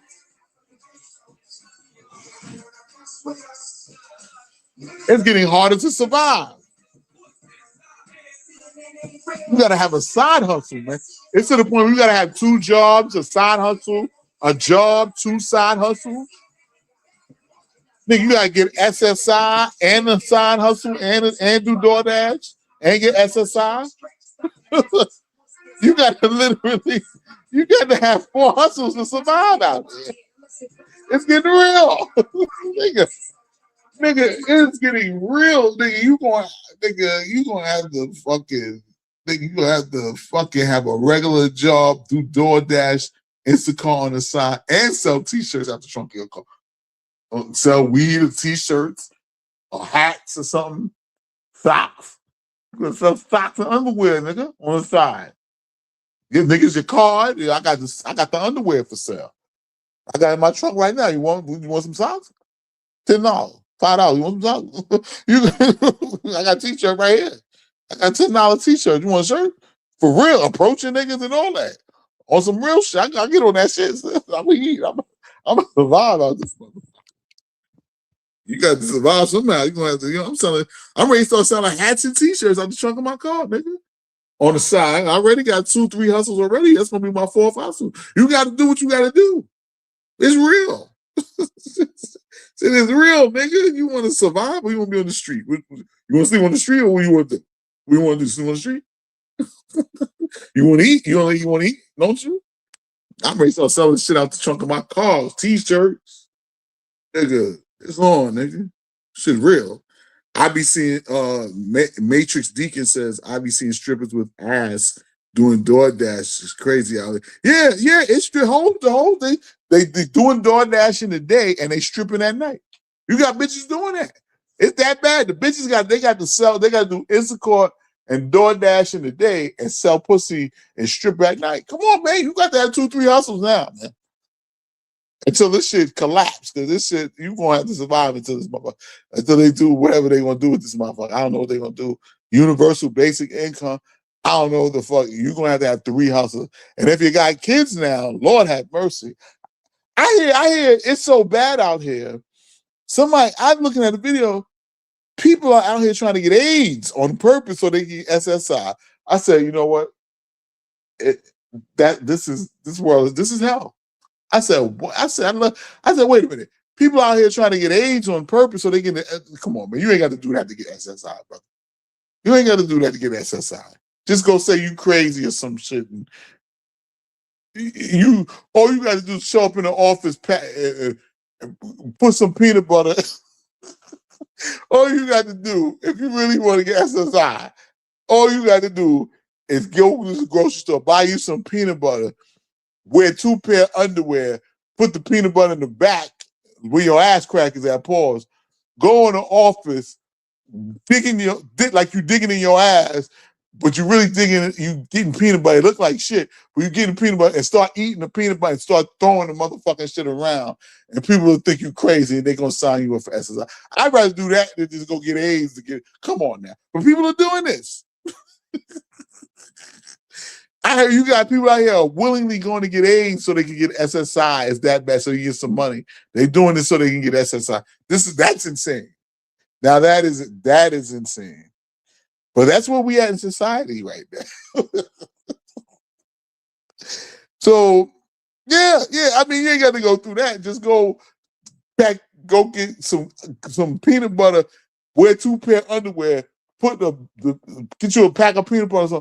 Put it behind like you digging, going to office and digging in your back, like you digging in your ass, but you really digging the peanut butter. Start eating the peanut butter, start flinging that shit around, and people are like, this nigga is crazy. The guard's gonna wrap you up, then they gonna sign. Then once the guard's gonna try to get you out of there. Before the guards get you out, they're gonna definitely sign you up for SSI.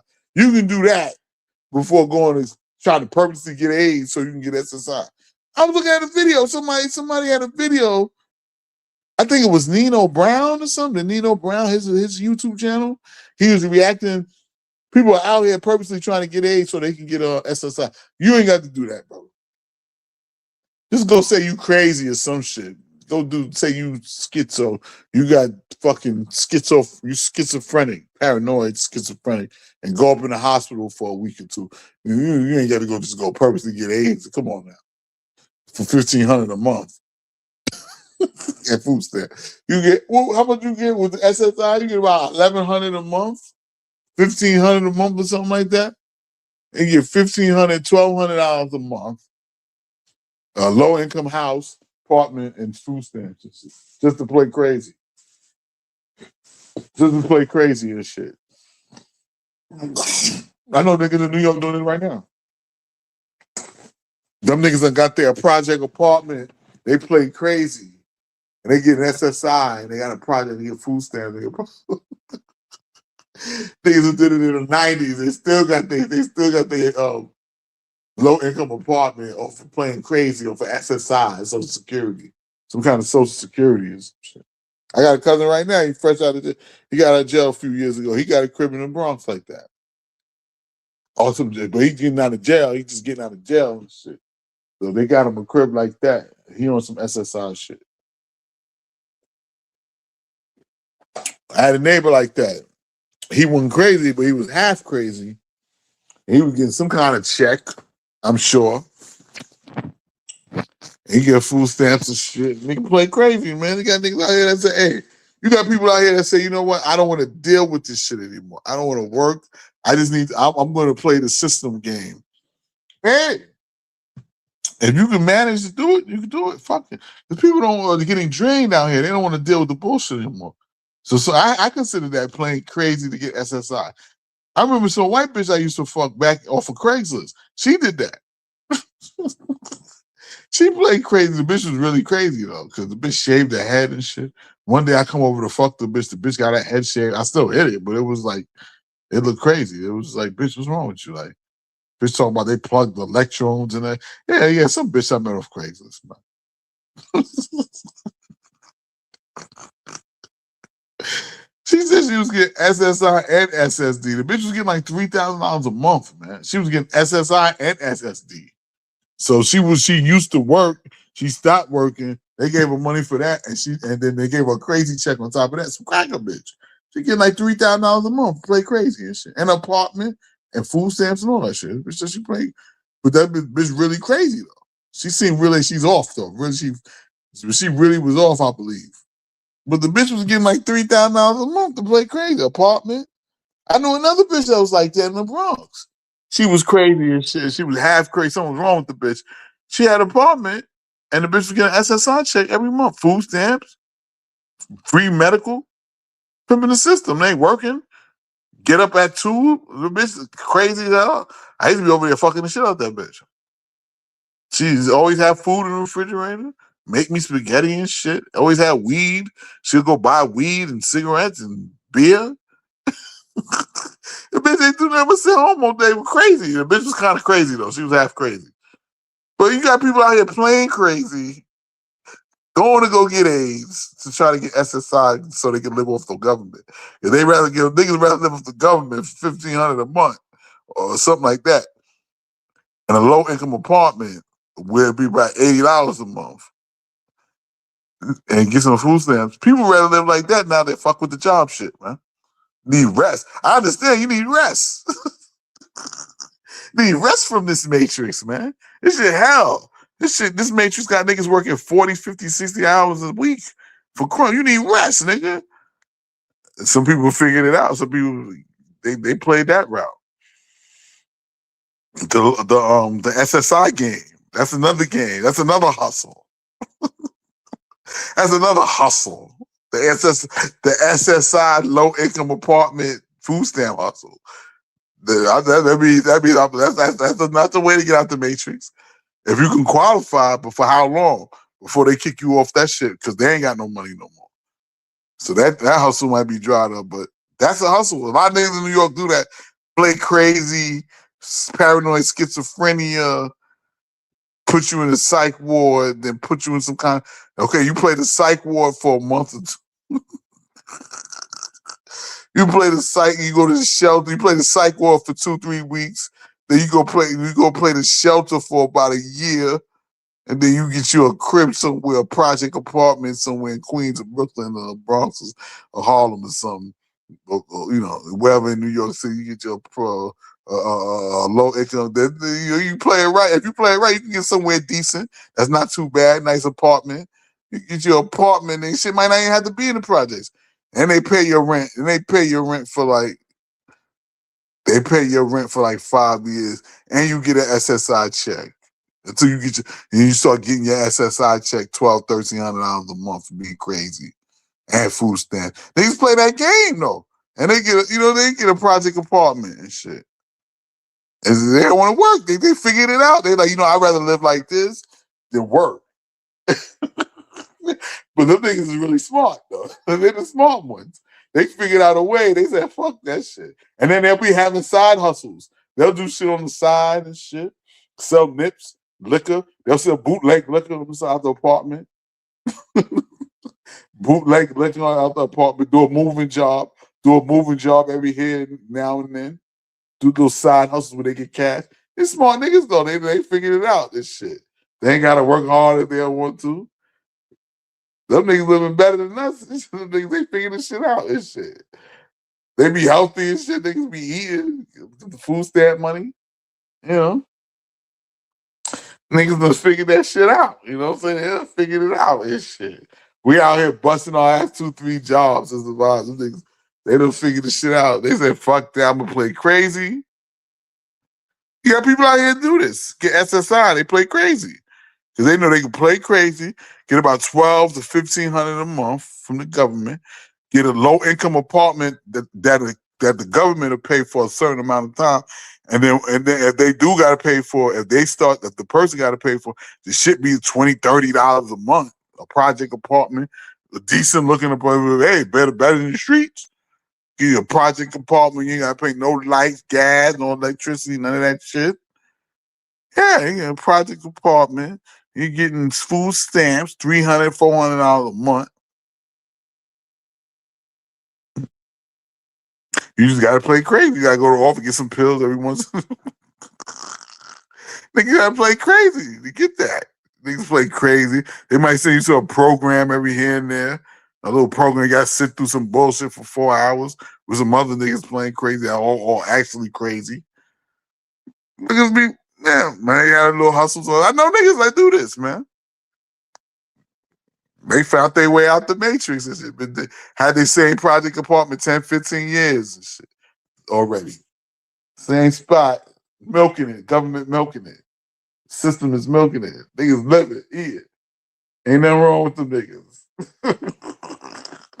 They just know how to play the system and shit. You know, you got some people out there that know how to play the system. They said, fuck it. I remember one time this brother was like, told me, because he already had a job. He already worked for like 20 years, 20-something years, raised his daughter. She was an older dude, conscious dude. And he was telling me, he was on the street selling, his brother passed away. He used to be in Harlem. He used to sell his crystals and his necklaces he designed. He used to do lectures and shit. He retired. He worked 20-something years. And his kids growing up and shit like that, you know. He was getting SSI. Was he getting something at Social Security retirement? He was getting, but he was saying like, shit, man, at this point in time, I'd rather be on welfare to get a job. Niggas, I'd rather be on welfare to get a fucking job. But you know, the thing with a job, man, it's like I gotta keep it real. I don't like working, man. I do not like fucking working, man. Getting up and going to work, slave, do this shit, do this and working. I don't know. If I could figure a legal way where I can make money working from that, yeah, I just don't like working for people, man. Getting up to, I don't like doing that. I just don't like working, man. Like for people who are working, that shit, like, you know, like fuck, you know what I'm saying? And some people just don't like, just want out of this matrix, do not like doing this shit no more, man. And gonna figure out a way, trying to figure out a way. I seen something with one brother. He built him a whole goddamn house in the woods off of some logs he gathered up. And I don't know if y'all seen this shit. I seen one brother, they built them some shit. They were living in a van. This nigga had a girl. I said, what the fuck is this shit? This nigga had a bitch. This homeless nigga. I tell you about the homeless niggas that be having women, bro. That's the black pill shit. Like, how the fuck this nigga got a bitch? I got a crib. I'm busting my ass working. I can't get a bitch. This nigga homeless living in the tent. He got a bitch. He got 1 and 2 bitches. What the fuck going on? That's that black pill shit. But I'm seeing motherfuckers doing that. Niggas is choosing to live in the woods and off the land, and you know, like people don't want to deal with it no more. A lot of people don't want to deal with this matrix as it is, man. The working, and a lot of people don't want to deal with that because they know their energy is being drained, and people want to live. And then social media got everybody thinking that everybody rich, being a rich entrepreneur is the way. Being an entrepreneur, everybody a rich entrepreneurs. Everybody want to be an entrepreneur. And then other people just burnt out from it. People just don't. They think I'm gonna just live off the land somehow. I'm a panhandle, nigga. Fuck it. I'm a panhandle, live in a tent. I'm a panhandle and live in a fucking tent because I don't even want to deal with the fucking, an underground economy. There is an underground economy out here, a below underground economy. I'm contemplating selling shit out the back of my trunk, out of products out of my trunk of my car. That's an underground economy that's going on out here in the streets of the US. You got people out here that's selling t-shirts, selling shit, selling merchandise out the back of their car right now. That's an underground economy though. That's an underground revenue economy right now. That's a underground. A lot of people are going because above ground they hiring niggas. A lot of niggas no more. So a lot of niggas ain't got no choice but to resort to the underground economy. And it's always hiring. The underground economy is always hiring. But it's a good chance you could go to jail, some crazy shit. The underground economy is underground trade. You might not make, underground. You could be hustling hand in hand. CDs is dead, but shirts, hats, shit like that. The underground economy, but hey, underground economy could consist of illegal activities as well. The underground economy is always a lot of people flocking to that underground economy. Bitches selling ass, bitches selling pussy, niggas selling weed or selling crack or dope or like I said, not CDs, but t-shirts and hats or selling shit out the cars. People on the street selling food. I see a lot of Mexicans set up now, selling on the streets with tents selling food. That's the underground cash economy. Cash money economy, bro. It's the cash money economy. A lot of people going back to the underground economy, man. Shit where just cash is paid, is needed right now. Like, like I said, I'm contemplating selling t-shirts out of my car or something.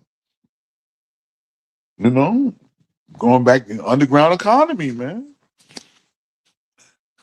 Good to know somebody's still listening. Somebody still listening. Matrix Deacon still here. Live like Nature Boy dude from Harlem with that coat. Live like Nature Boy. No, I ain't gonna do it like that now. I can't do it like that.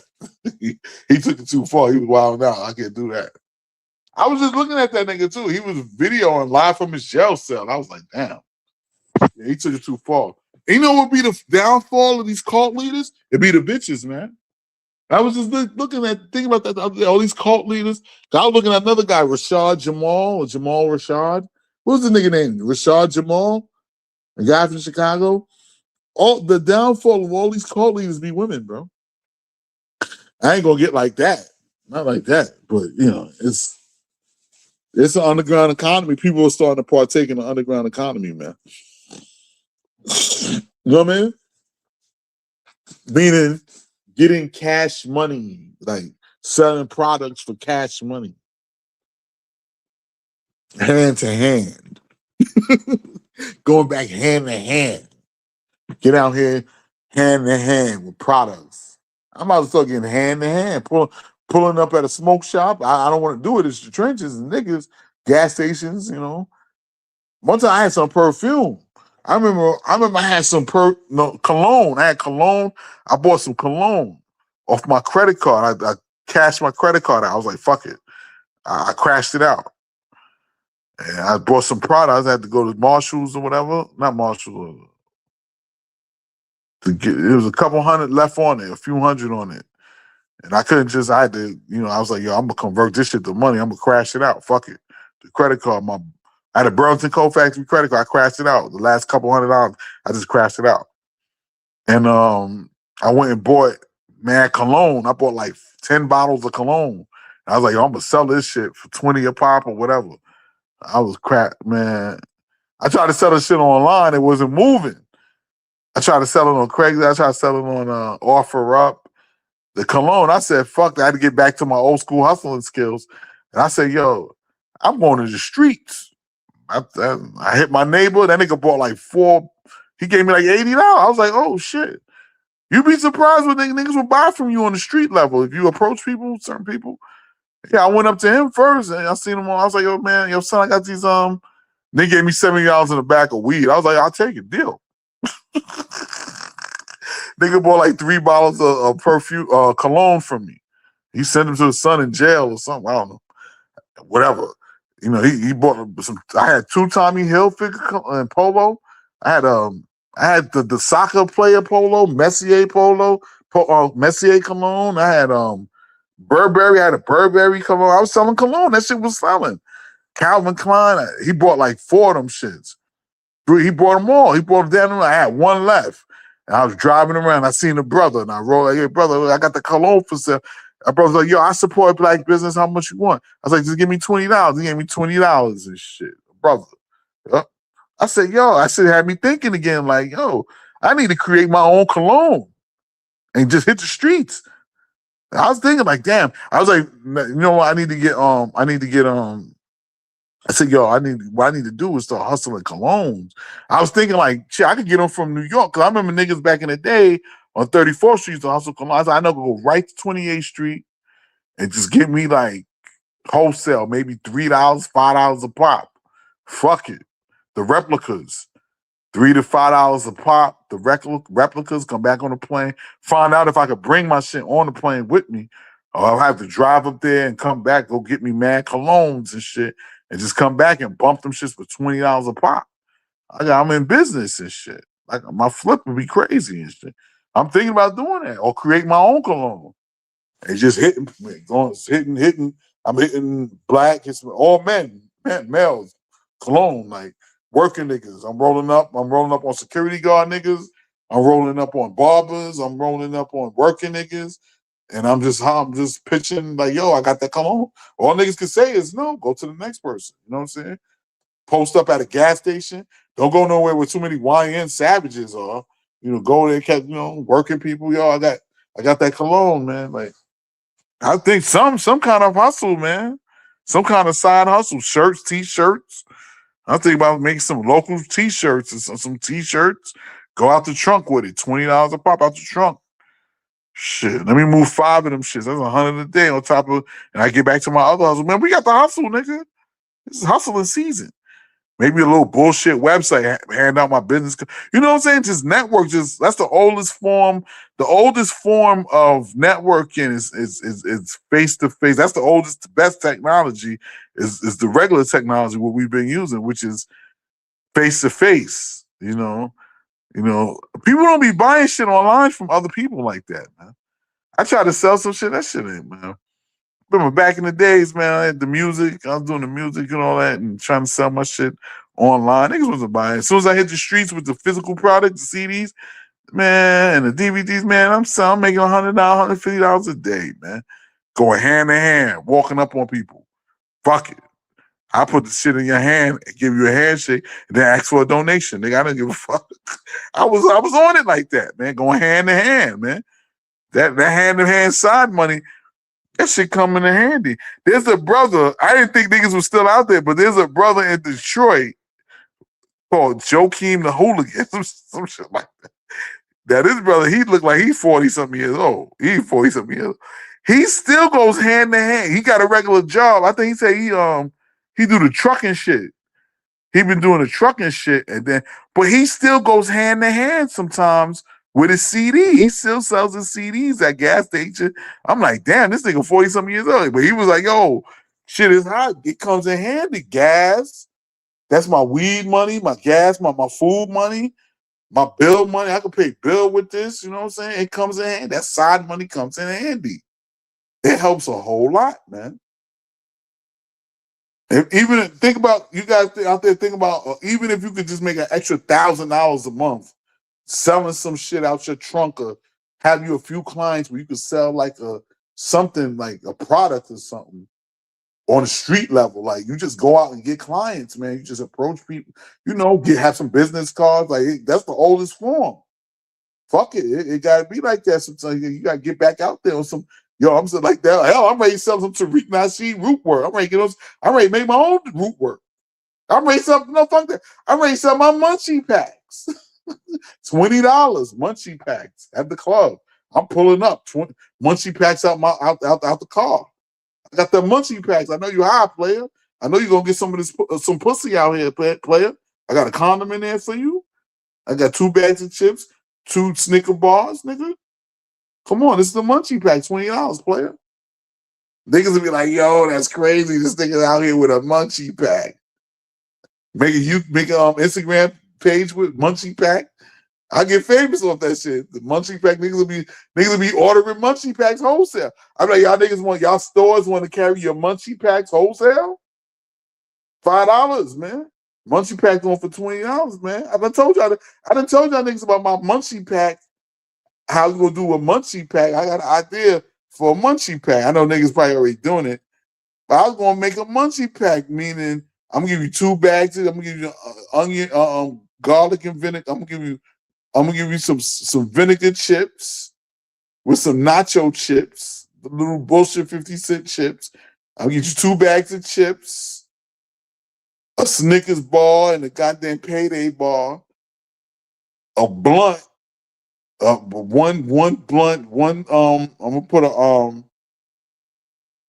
a blunt in there, a Bluntville blunt, a condom, and that's your munchie, and a juice, and an Arizona. And I'm gonna put it all in the pack. I'm gonna make it a pack. I'm gonna call it a munchie pack for y'all high niggas. I forgot. I'm gonna put some candy in there. I'm gonna put some Mike and Ikes in there. $20. It's the munchie pack. That's my idea. For when you high and drunk after the club with them, and you got a rub in there, you get some pussy, you run into some pussy. I'll put a condom in there for you. It's called a munchie pack. It's a pack, a munchie pack.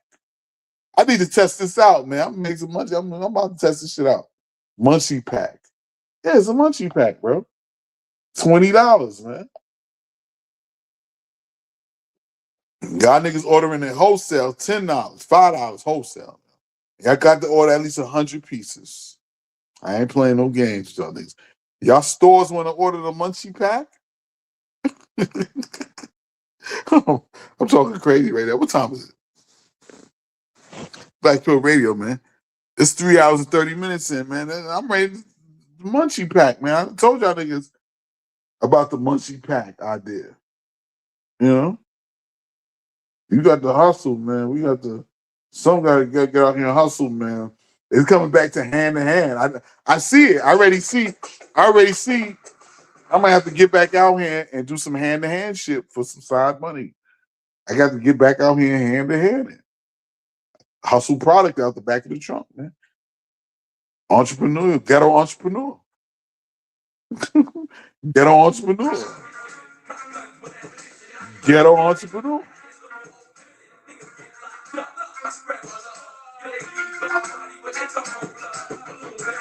Black Pill Radio.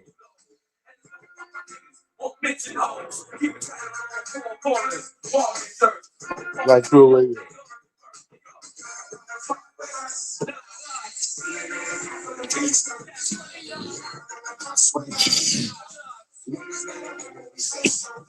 What's this side here? Black Pill Radio. Black or Dawn ain't real. I'm about to have t-shirts and munchie packs for sale. Out the trunk of my car, or you can get it on the website. Fuck that. That's how I'm getting back to the streets. I had to get back to the streets, man. Get some extra paper, man. Get that extra chicken, man. Come on now. It's hard times, baby. We hustling hard times. We hustling in hard times now. You know what I'm saying? Hustling in hard times, nigga. Got a hit record. You know, we got to hustle, baby. We got to hustle out here. And hard, especially in these hard motherfucking times, nigga.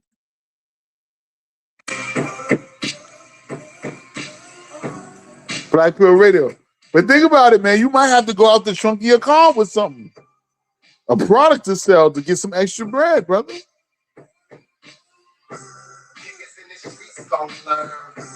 Don't be surprised if I'm in your city and I run up on you with a munchie pack for sale. Don't be surprised if you see me run up on you with a munchie pack for sale.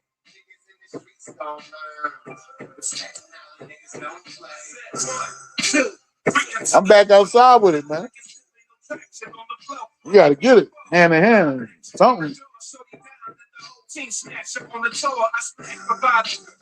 see these Mexicans out here. They done set up. They got food. They selling food on the street. They done set up their tents. I'm about to get out here and set something up.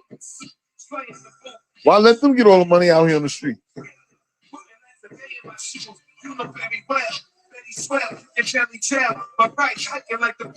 Yelly sell. tracks, I grab habit. Back, I'm black on it, black, I'm back at it. Mathematics tracks, I grab habit. Back, I'm black on it, black. I'm back at it. That's right. I'm back at it, man. I'm just gonna figure out what tangible product I can sell. I need to make me an extra $1,500 a month. Extra 1,000 to 1,500 a month would be good. That'll help a whole lot, man. Yeah, get out here and hustle, man. I might start selling soup like the Jamaican niggas. I might start pulling up the club, selling food after the club. Like the Jamaican niggas used to do back in the day. Them niggas will pull up with jerk chicken. Them niggas will pull up with soup.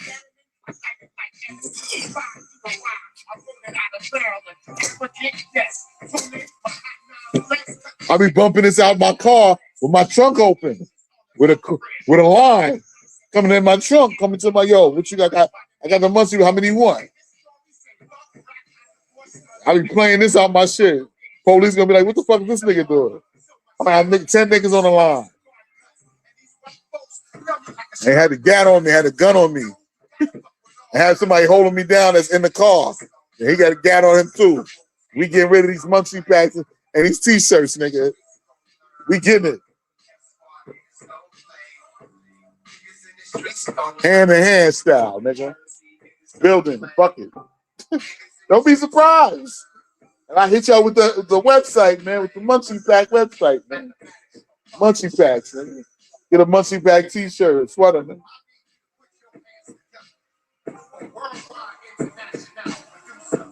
Worldwide international DJ and the creator of the Wu-Tang. Please put your hands together and show your love for our brother and yours, Mathematics. Black Hill Radio. Black Hill Radio.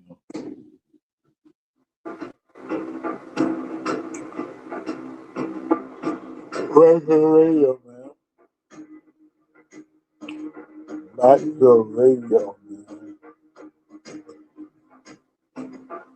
Black Hill Radio.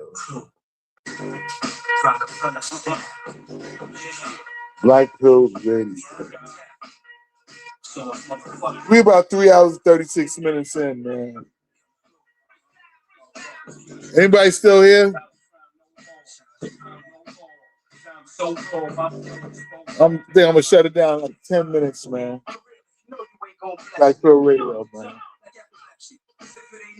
Sit back and check me.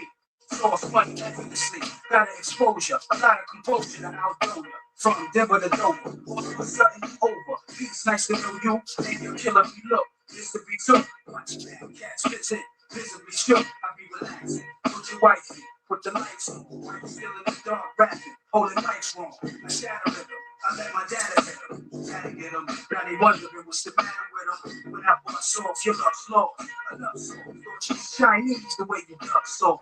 Black Hill Radio, man. Can't even front like keep on my time. Never ever said a fly mile. I own this Al Capone. I might go. I'm not hey, man. Don't be surprised if I go back out the trunk, brothers. Hand in hand out the trunk. That's how drastic it is right now. Niggas got to go out the trunk with their shit. You know?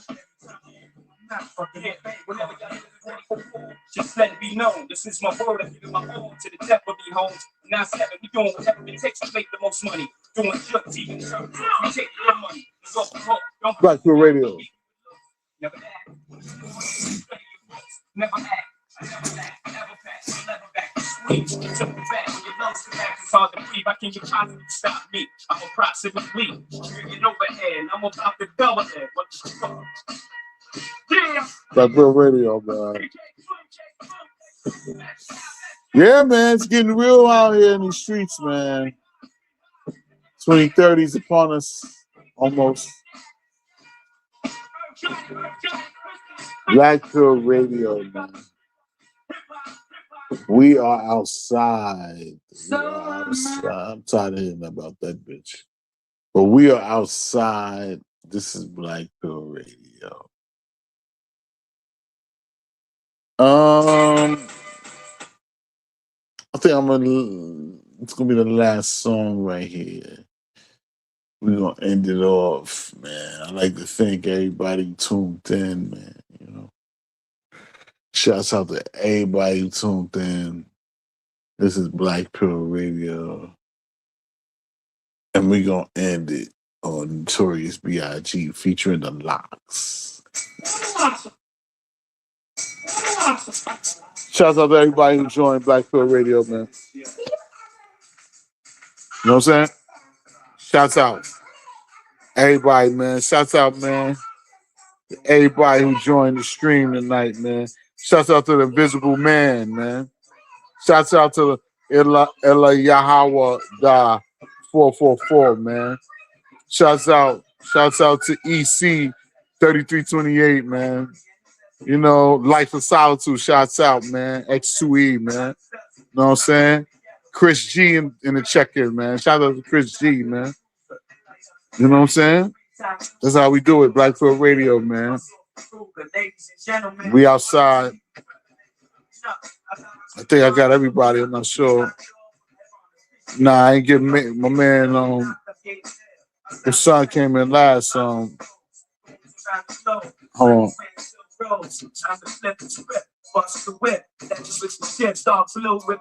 Yo, Boston Ministries, man. Shout out to Boston Ministries who checked in 8099 Boston Ministries, man. That's a fact.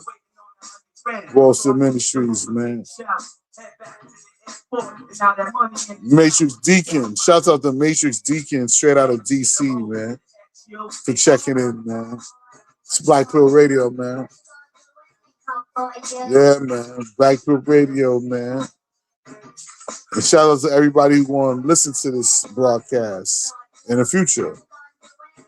That's right. Black Pill Radio, Black and Dawn Warren, man. We riding to the top. You heard? Riding to the top, man. Black Pill Radio. We gonna keep hitting you in your head. Throwback. It's throwback shit. Throwback.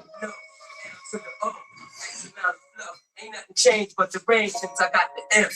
Got on your head, take on your strength. Yeah, I'm in the green. I sit up in your city while you sunning me. I get niggas from Queens. My tape is you cassette running me. You wanna get in front of me, play.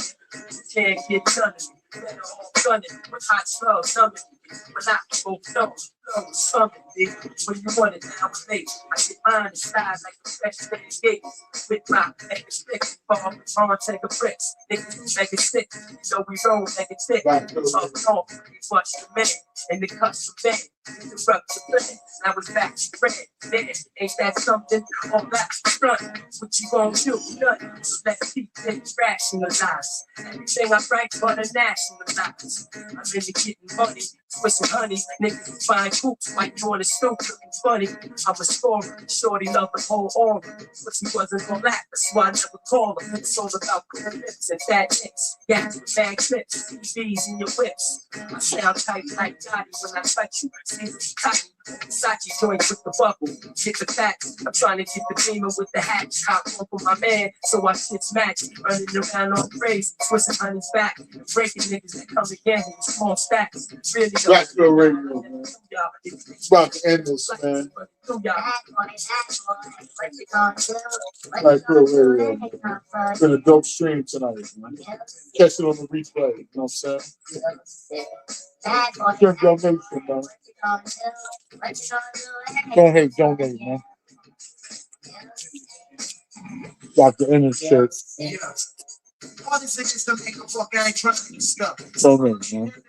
I don't give a fuck. It's all about respect, check nerves and stakes. Big house in Italy in New York where honey's crushing grapes. So I can turn on my steamer and give a little prayer. No way to Monday I'll be chic, Luciana and the Meg. See child in my house, the office. Plus boxes, crooked cops, getting no shit for the pound support. My staff rolling the catch, cruising the coops, giving my rates. Then from the rallies for the life is groups. So what you gonna do when we come for you? The same thing you've been doing. I screw. Black Pill Radio. Donate. Don't hate.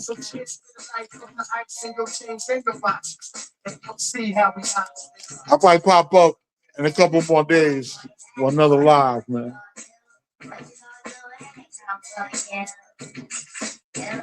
Black Pearl Radio, man. What you gonna do? What you gonna do? Anyhow, fuck yeah.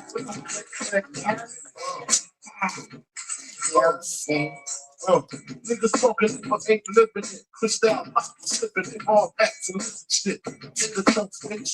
Rolling blunts with the williest of the willies. It's like hot and 1 to 9 million. Sorry, like a motherfucker. Model bitches wondering if I'm a fuck with her. She know I treat my bitches like a Honda. Nigga on the trippers. They pop her, never slipping. X-Clack diamond, shining. Till the white divine, shining. Smoking cigars in Bogota with Colombian niggas in Panama and Greece. Bitches in the keys, clear with jeans and I'm carrying tanks. I got your back stop, sitting on top. Bitches and running the rest of them. Advancing, duplex convention, snatch keys, hiding cheese overseas. These dogs in my beats. Elevates money, I think get to stop. Sick bitch, 16 is enough, Caribbean, white sand, discussing plans with my man, fuck red, smoke tip, chrome rims in the system, then leave my rear view stumbling. What you gonna do when I will catch your attitude? Lucky to need to show gratitude. Kiss my ring, it's a freak one thing, I stay focused. Bitch, supposed to take my dick and deep throat. Yes. Black Pearl Radio, man. Black Pearl Radio, man.